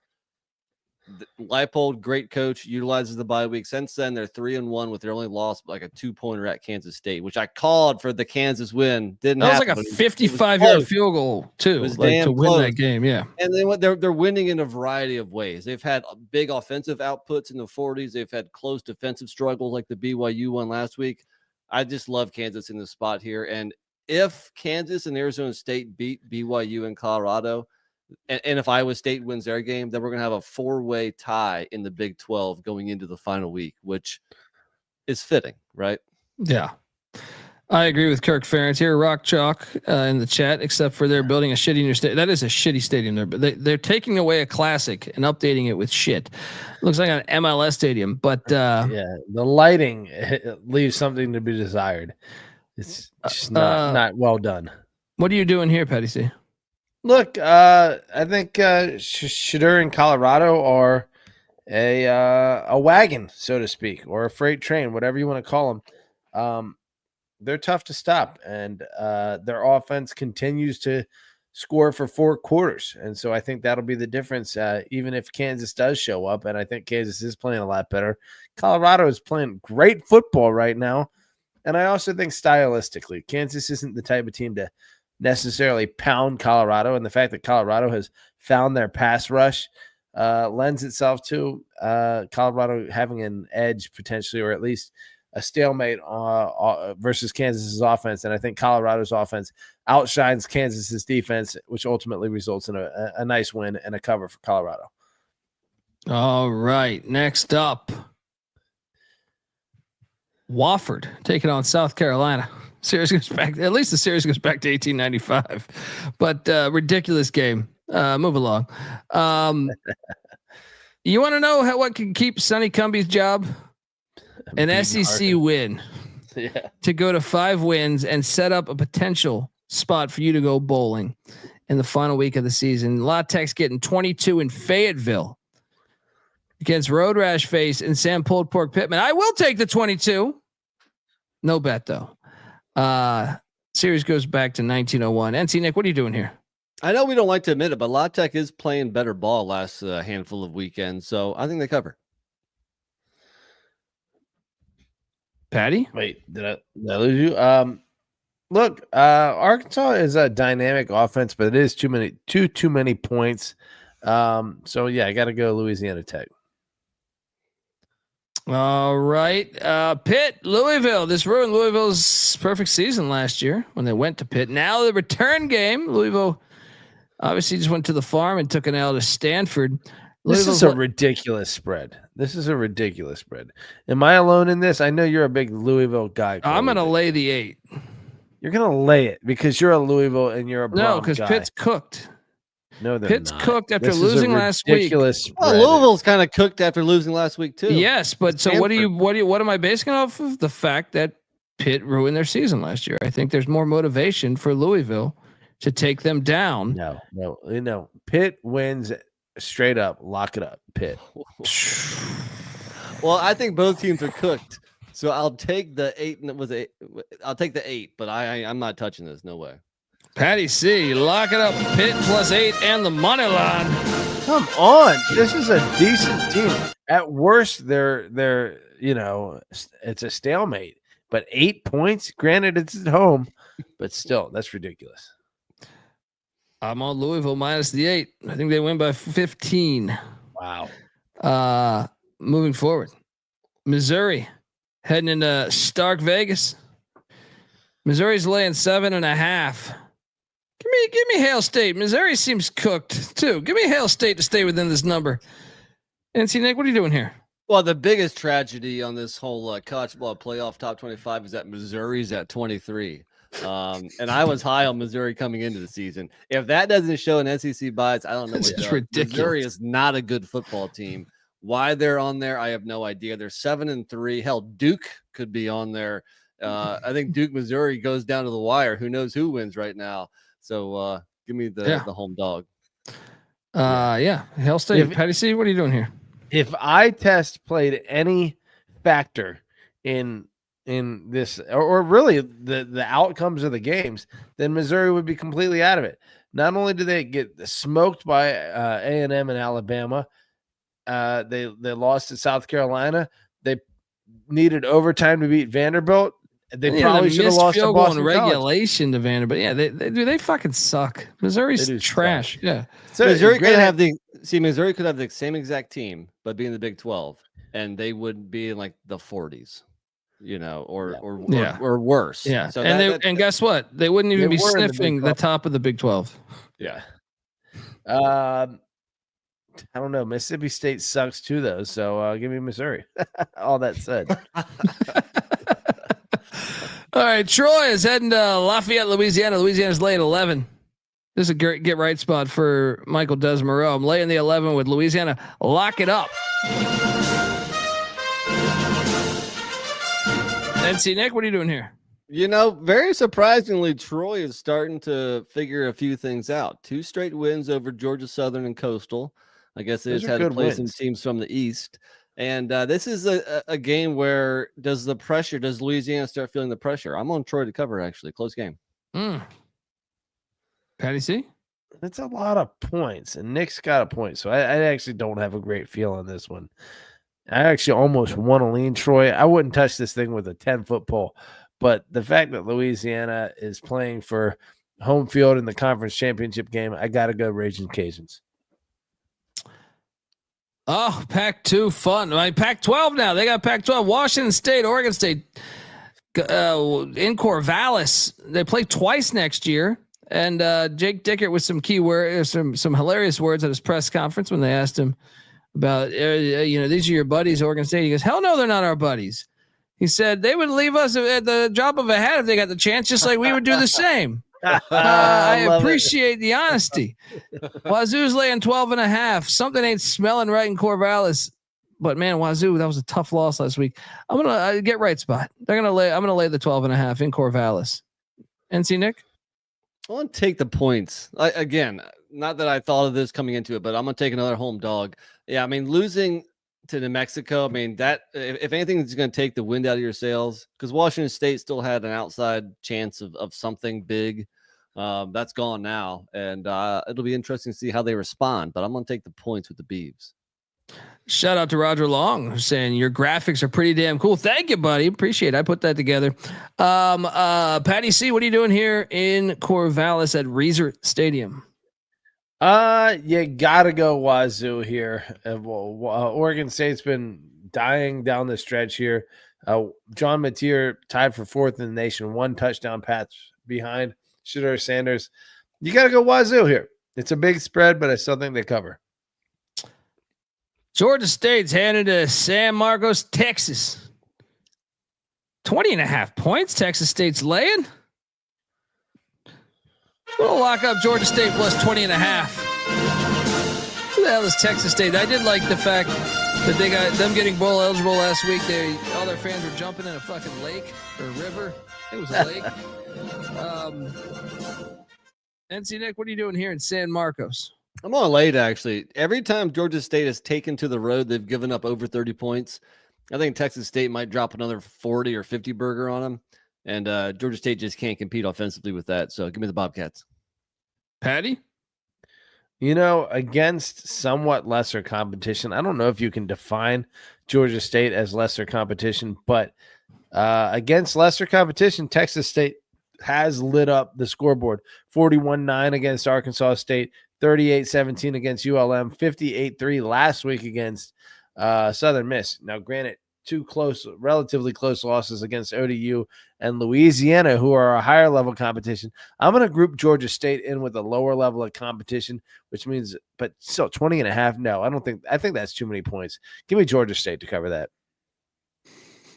Moving along to Yankee Stadium. Yes, I know it's not the same Yankee Stadium. It's funny. I did the SGP college football show last night, and I clashed with Real Money Kramer.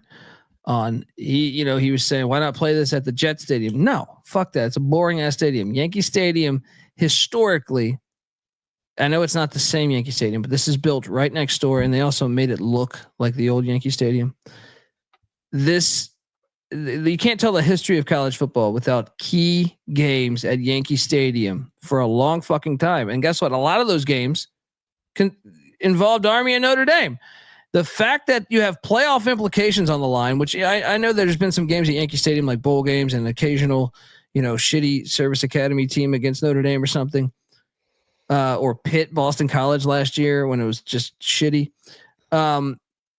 This is perfect. This is the way it should be. A key, huge game. And I'm not a big neutral site guy, but I think this one actually fits. You enjoy a baseball field, let's be honest. Yes, especially if they have the dirt out there too. But this one probably won't. I appreciate it when they have the dirt out there in the end zone. So if it gets a little dew, it's I just have a classic memory as a kid. Remember that wide receiver Mark Jackson for the Broncos who does a flip into the end zone? It's just all into mud. It's just perfect. I enjoy this like this. This is a classic Nor'easterner we got here, NC Nick. Notre Dame's laying 14.5. Fuck out of here. Give me Army. They're going to stay in this. They're not the same as Navy. I think Navy killed themselves against Notre Dame, but also Notre Dame just destroyed them on the line of scrimmage, which I understand Notre Dame does have an advantage on the line of scrimmage. I think Army has better athletes than Navy. I think a couple of these guys can break long runs. I also think they can throw the football a little bit better than Navy. Army's defense is also a lot better than Navy's. Army stays within this number. Give me the 14.5. NC Nick, what are you doing here? You know, there's two feel-good stories this week: Indiana and Army. I took Indiana to cover. I'm not taking Army. Yes, Army is better than Navy, definitely. So instead of losing 51-14 to Notre Dame, they're going to lose 31-14 to Notre Dame. I'm a little worried about the Army offense last couple games. Now, granted, Daly didn't play against Air Force, but he did play against North Texas, and they just put up 14 points. Look, I want to take Army. I hope I hope this pick is wrong, but I'm going to take the Irish. I think they get it done. Maybe it's close going into the second half, but the Irish, they're going to pull away. They're going to cover Notre Dame. Patty C.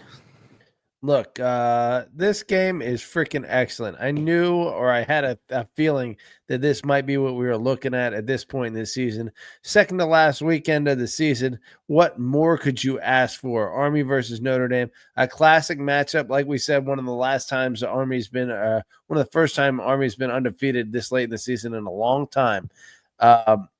Look, and these teams are Patty C. A baseball stadium is a football stadium. In a classical sense, you're right. In a classical sense, you're right. Let me say this: Army number 45 offensively, Notre Dame number 47. Army number 5 defensively, Notre Dame number 6. So these teams are mirror images. I think because the defensive edge, we're going to see a low-scoring affair. And guess what? I predict a tie in this game. I know that college overtime doesn't allow for it. That the football gods will intervene, and this game will end a tie somehow. Lightning delay potentially. But anyway, this is the 100-year anniversary of the Four Horsemen game, which apparently is one of the more famous. So I'm going to read this quick excerpt from Grantland Rice, October 18th, 1924, which was 100 years and 1 month ago. And I'm going to do it in my my epic football voice. Who's the guy that used to do the NFL films? Steve Sable. Steve Sable. He's not Steve Sable. Who's the guy that read the? I can't make his voice anyway if I try. But anyway. I know who you're talking about. Name it afterwards. Yeah. Okay. Here we go. I'm drawing a blank. Yeah. Outlined against a blue-gray October sky, the Four Horsemen rode again. In dramatic lore, they are known as famine, pestilence, destruction, and death. These are only aliases. Their real names are Struholder, Miller, Crowley, and Layden. They formed the crest of the South Bend Cyclone, before which another fighting Army team was swept over the precipice at the Polo Grounds this afternoon as 55,000 spectators peered down upon the bewildering panorama spread out upon the green plain below. This is football, baby. This game is fucking 100 years of fucking football greatness. Army Notre Dame. I'm taking Army to cover, and guess what? Give me Army on the money line. Woo! John Facenda. Yes. Yes. It. And shout out to Roger for that. Look, I love this game too. And NC Nick, are you going to be subscribed to this one Saturday? Yeah. So, I mean, I was all ready to go to Virginia Tech at Duke, a primetime game. I can't go to because I want to watch this also.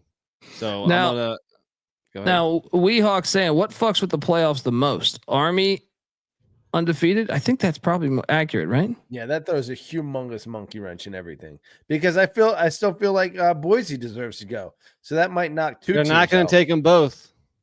They might. If Boise shows out in the last few weeks here and Genty puts up Heisman numbers, how do you leave that team out? Because they don't give a shit. Yeah, true. Fair. Sorry. Patty C, if they cared, they would have. Yeah. Wait, I want your point there. Patty C locking up the Black Knights plus 14.5. Say that again, NC Nick. I was just saying if they cared about like fairness, Florida State would have been in the playoffs last year. Yeah. Baylor is heading to Houston, Texas. Take on Willie Fritz and the Cougs. Baylor's laying 8. Hey, Aranda already got the okay. He's coming back. Give me Houston plus 8. NC Nick, what are you doing here? Baylor treated me good. Quick little story. Last week, I had a buddy that was going to JMU ODU. In Virginia, you can't bet on Virginia teams. He asked me to place a bet on JMU minus 2.5. And the game right below it was Baylor minus 2.5 at West Virginia. I was busy with the kids on a swing or something, so I made the quick bet. I accidentally placed a pretty large wager on Baylor minus 2.5 at West Virginia. Did they hit for you? It hit for me. So Yeah. I got to ride them. Let's go Baylor.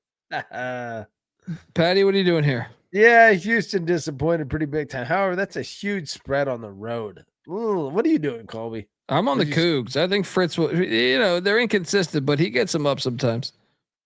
Such a huge spread. I got to go Cougs too. I don't like it though. Ron saying, hey, and look, never a good sign to sign a new contract. Yeah. Go back to Indiana. No, I think the fact that I said Aranda's back next year. I don't think he signed anything. I think they just announced he's back. Okay. Boise State's heading into Laramie. I heard this one is supposed to be in like 10 inches of snow. Fantastic. Too bad. Maybe that will give maybe that will neutralize Wyoming's shitty offense. It's hard to take Wyoming, isn't it? I went out there on a limb last week again, and they screwed me. What are you doing, Colby? I'm taking the 23 here. Boise's had a couple of scares. Yeah. Give me the 23 in the snow too. Boise has never had a Heisman contender, and they got one now, and they probably want to run the ball. But if they're running the ball in 10 inches of snow, that means they're not going to score tons of points, which means Wyoming will cover at home. Man, that'd be a fun game to go to. That would be, especially if Wyoming was better, like what I thought they were going to be. This was a win total failure by me. All right. You guys want to have some fun? This game's not even on my radar. How is this possible? Alabama's heading into Norman, Oklahoma to take on Oklahoma. Bama's laying 13.5 over Oklahoma, and I am locking up Oklahoma, and I'm sprinkling the money line because the Iron Bowl is on deck. The first Iron Bowl that Kalen DeBoer is a part of. You're going on the road, and Alabama's defense, I still think, is not that good. Now, Oklahoma's offense is trash. But I think they can get some stolen points. I think Venables can maybe do enough defensively on Milrow, keep them in this game with the Iron Bowl on deck. So give me Oklahoma and sprinkle that money line. They also are playing for a bowl. If Oklahoma doesn't go bowling, man, you got to think the heat on Venables. They got it. It's this and at LSU next week. If they don't go bowling, because even that first year when he was 6-7, they went bowling. NC Nick, what are you doing here? Venables the whole time, though. Hasn't made a damn lick of difference. What are you doing here, NC Nick? We need like a Photoshop wizard to put like the Arkansas logo coming out of the Sooner wagon. Kind of like merge the two. Yeah. The pig just coming out of the. Yeah, I like right. It. Look, I've been telling you all night that I'm on a lot of home dogs. This is not one of them. I think Bama's hitting their stride. I think Bama rolls here. Lay the points. I'm with Nick all the way. All right, we'll see what happens. See what happens. You're filthy tied here, right? All right. I mean, yeah, I think you guys are crazy. Iowa State is heading into Salt Lake City, Utah. Keep this lock train going. Give me the 7.5 with Utah. Look, they haven't played in Salt Lake City since like 1972 or something. They're gonna get a game here. Isaac Wilson actually impressed me a little bit against Colorado. I think they took a step forward in that loss. I think Utah, Whittingham's culture, if they win this and next week they go bowling, I think they want to go bowling. I think they cover the 7.5. Iowa State's still alive for the playoffs. So I do think Iowa State might still win this game, but 7.5 is too much for me. NC Nick, what are you doing here? I can't bet on Utah, but I think I'm on Utah here. I mean, who would have thought right now Utah would be 1-6 in conference play? Yeah, the whole Cam Rising stuff, but still, even without Cam Rising, I mean, they should be better with a backup than they are 1-6. So, but I think potentially they might get to 2-6 here. At least they'll cover. So give me Utah. Patty C. This is a tough one. This one is really tough. And I think that hook might be the difference for me to take Utah here. But Utah has been a little up and down, but and Iowa State has had some recent disappointing performances. 1 point loss against Texas Tech, 9 point loss against Kansas. I really feel like they grinded Cincinnati for 4 quarters last week and got back on track. But still, it's just asking a little too much to cover the half point there. So give me Utah to cover that. All right, moving along. Texas A&M is heading into the plains of Auburn. And it's a wildly dangerous game. No, Auburn's winning this. I've been saying this since the SEC schedule's dropped. I have a future on A&M to win the SEC. Took it a long time ago. I knew this game would be a loss because I think the most anticipated game of the whole college football season is Texas heading into College Station. So this is a bad spot. The definition of a bad spot. Auburn beats Texas A&M. Patty C. And I'm locking this.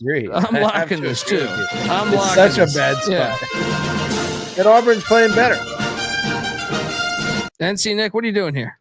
They're playing better. Why? Because they lost by 10 to Vandy 2 games ago. Well, who did they swat last week? ULM. That was a lock for Dundee. I'm surprised you guys didn't join me on that. They were up like 100-0 in the first quarter, so that's right. Where. Now, look, I know everything points to Auburn here, but I will pull a Patty C. I will dive into the stink and trust Elko, and I'll lay the 2.5. But I ain't touching this. I'm not betting it. I like what you did there. Now let me ask you this: if A&M loses this game but beats Texas, they'll have 2 losses. They in? If A&M beats Texas, they're in the SEC championship game, and what it comes down to is when they take that loss in the SEC championship game and finish 10-3, will they get punished? I think they will. I think they're out. I think Texas, as even Josh Pate said, granted, Texas is not an SEC traditional powerhouse, as Danny Cannell pointed out, which is why he's not on the Texas bandwagon. But either way, I think what do you think happens there? If Texas is 10-2 and Texas A&M is 10-3, and they're both competing for that last spot, who gets it? Wait, if they say it again, if A&M loses the SEC championship, they better put them in. If A&M beats Texas and goes to the SEC championship, which they would if they win that game, assuming they beat Auburn, Texas wouldn't have any good wins, but they'd be 10-2, and A&M would be 10-3. They have to, and put they'd A&M be a blue blood, and the fucking committee would clearly. You want have to put Texas in. A&M in though, because A&M would have at least a win against Texas. Texas' best win would be against 6-6 Vandy. I agree they should. Do you think that will happen? Is my question. Guys, we're 2 hours and 40 minutes in. I don't think we got time for hypotheticals, but let's go. It is an interesting question, Patty C. All right, let's go. Marshall's heading into Old Dominion. NC Nick, we pushed on ODU last week. Not this time. Lay the 2 with Ricky Ronnie. What are you doing, NC Nick? Yes, I'm going to go back to ODU. Now Marshall is atop of the standings in the Sun Belt East. Apparently, it's not a good place to be. I think they lose this. ODU wins. Patty, what are you doing ODU here? Is the better team. They get them at home. This is a tough loss for Marshall and good loss for them. A good win for the Monarchs. Brian Kelly, wheels are falling off. It seems like Brian Kelly and his family are hosting Vanderbilt, and they're about to get pissed on. All right. Diego Pavia is going to play. They're catching 8. They're gonna piss on that tiger, that live tiger the governor keeps bringing. Give me the Doors +8. What is honestly like? Brian Kelly's yelling at everybody. He's yelling at players, assistant coach, those D coordinator under the bus. But gosh, the fact that Notre Dame outside of that Northern Illinois loss looks so damn good. It just looks like a terrible look for Brian Kelly. Give me Diego pissing Pavia to come in there. We don't know if he's back next year. He's suing the NCAA, so this might be his last one of his last hurrahs. All right, like Custard's last battle. All right, this is like the Pissers' last battle there. Yeah, last stand. Yeah. Give me the 8. Patty C, what are you doing here? Yeah, come on. This is way too many. Give me the 8. NC Nick? Of course. I mean, LSU is now 6-4. So are they really battling to try to get into the Outback Bowl instead of the Duke's Mayo Bowl or something? No, they don't give a shit. They have nothing to play for. All over Vandy. Lock it up. Yeah.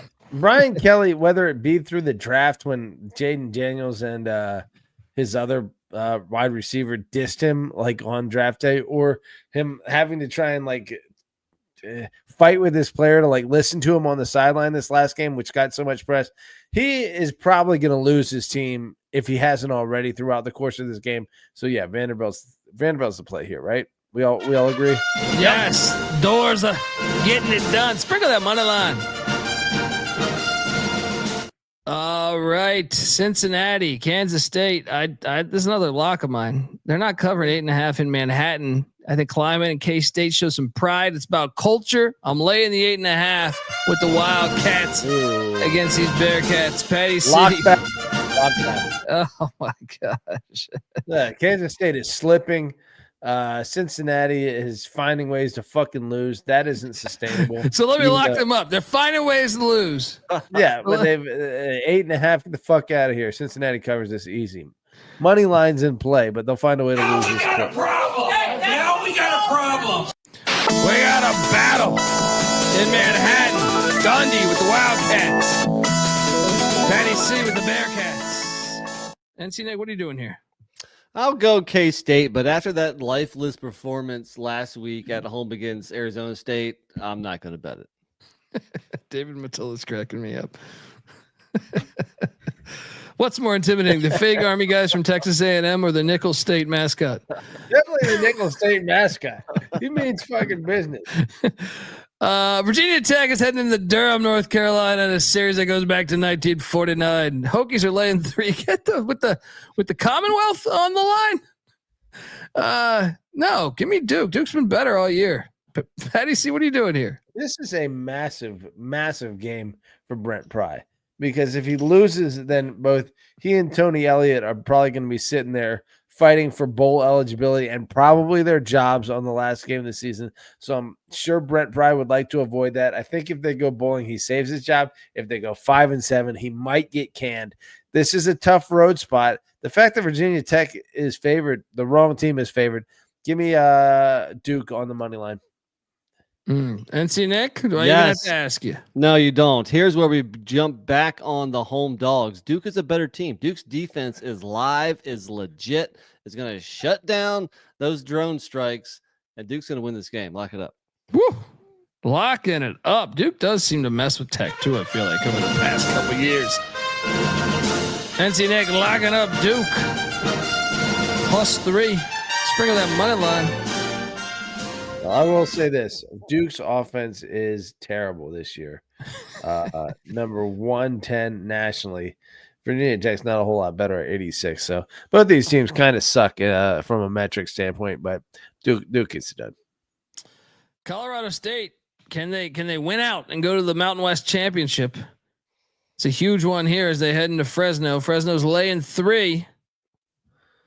I'm gonna ram it. I think the stars aligned for Jay Norvell. Do I think they're that good? No, I don't. But I think Tim Skipper and Fresno, I think their players are thinking about transferring. Yeah. Give me the Rams. Nick? I don't know, man. Talk about a line that stinks. Why is Fresno favored? I'll take Fresno. Patty? Yeah, Fresno falling apart down the stretch. I'll dive into the stink, so I'm gonna go Colorado State.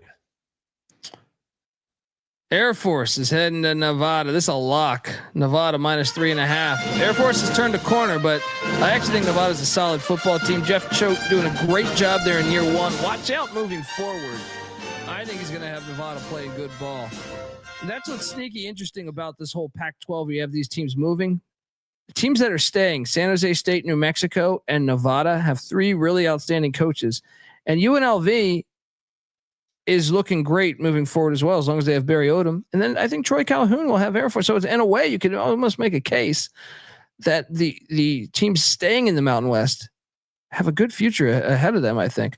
NC Nick, what are you doing here? You're wrong. I told you last week you were wrong when you guys were trying to take the Beavs. I said Air Force is turning it around. They have turned a corner. They have a little winning streak now. It's like in Major League. You win a couple in a row. That's called a winning streak. It's going to be 3 in a row. Air Force. Wow. Patty? Yeah. Meanwhile, 4 straight losses for Nevada. I'm with Nick. I think I got to trust Air Force.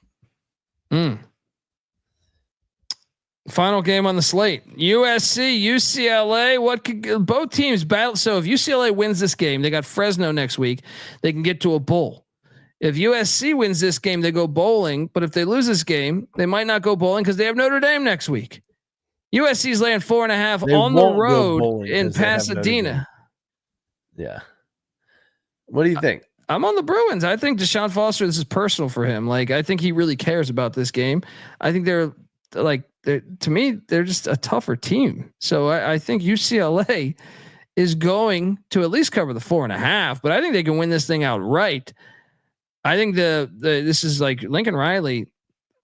I just don't know the pulse of that team. I know they won that game, but they just didn't look good to me in that game against Nebraska. Give me the Bruins to get it done. Patty? Well, like you said, it's kind of more or less bowl or bust for both teams. Just because USC's got Notre Dame on deck after this, if they don't get this, they're not going bowling. And then UCLA 4-6 right now, they could get this, and then Fresno, then they could go bowling. I'm with you. I think UCLA is a far more motivated team. I think 4.5 is too many points on the road for USC. Give me UCLA, and I think the money line play is the right play. Give me UCLA straight up. NC Nick, what are you doing here? I 100% agree. One more home dog to close it out. USC 0-4 ATS on the road. They're a soft team. They've been a soft team under Lincoln Riley for 3 years now. Colby mentioned toughness. UCLA is a tougher team. They're going to win this. I'm going to lock up the Bruins at home. Boom. NC Nick locking up the Bruins and Deshaun Foster. All right, folks, that is our show. Make sure you give Patty C a follow on Twitter at PattyC831. NC Nick's on Twitter at NC__NICK. I'm on Twitter at TheColbyD. The College Football Experience is on Twitter at TCE on SGPN. Please, if you can, like and subscribe on YouTube. We're trying to get to 15K before the new year. So it's on you. All right. It's on you out there. Just grab the wife's phone, friend's phone. Don't disappoint us. Yes. Yeah, I'm so excited to watch all these games. The movement has been incredible. It's freaking awesome. It is, man. It is. Shout out to everyone in the chat. You guys are all fantastic. And let's go. Check out the College Basketball Experience because we're going to be going live over there shortly. Tonight, that is, and every night of the college basketball season. We talk every game in the college basketball season. So hop over there, check that out. The FCS College Football Experience is back as well. So check out that show as well. Same with the College Baseball Experience. Check out all of those as well as the Sports Gambling Podcast. Till next time, folks, this is the College Football Experience. You better start thinking about yours. And we out of here. Run and shoot. We can get it, run and shoot.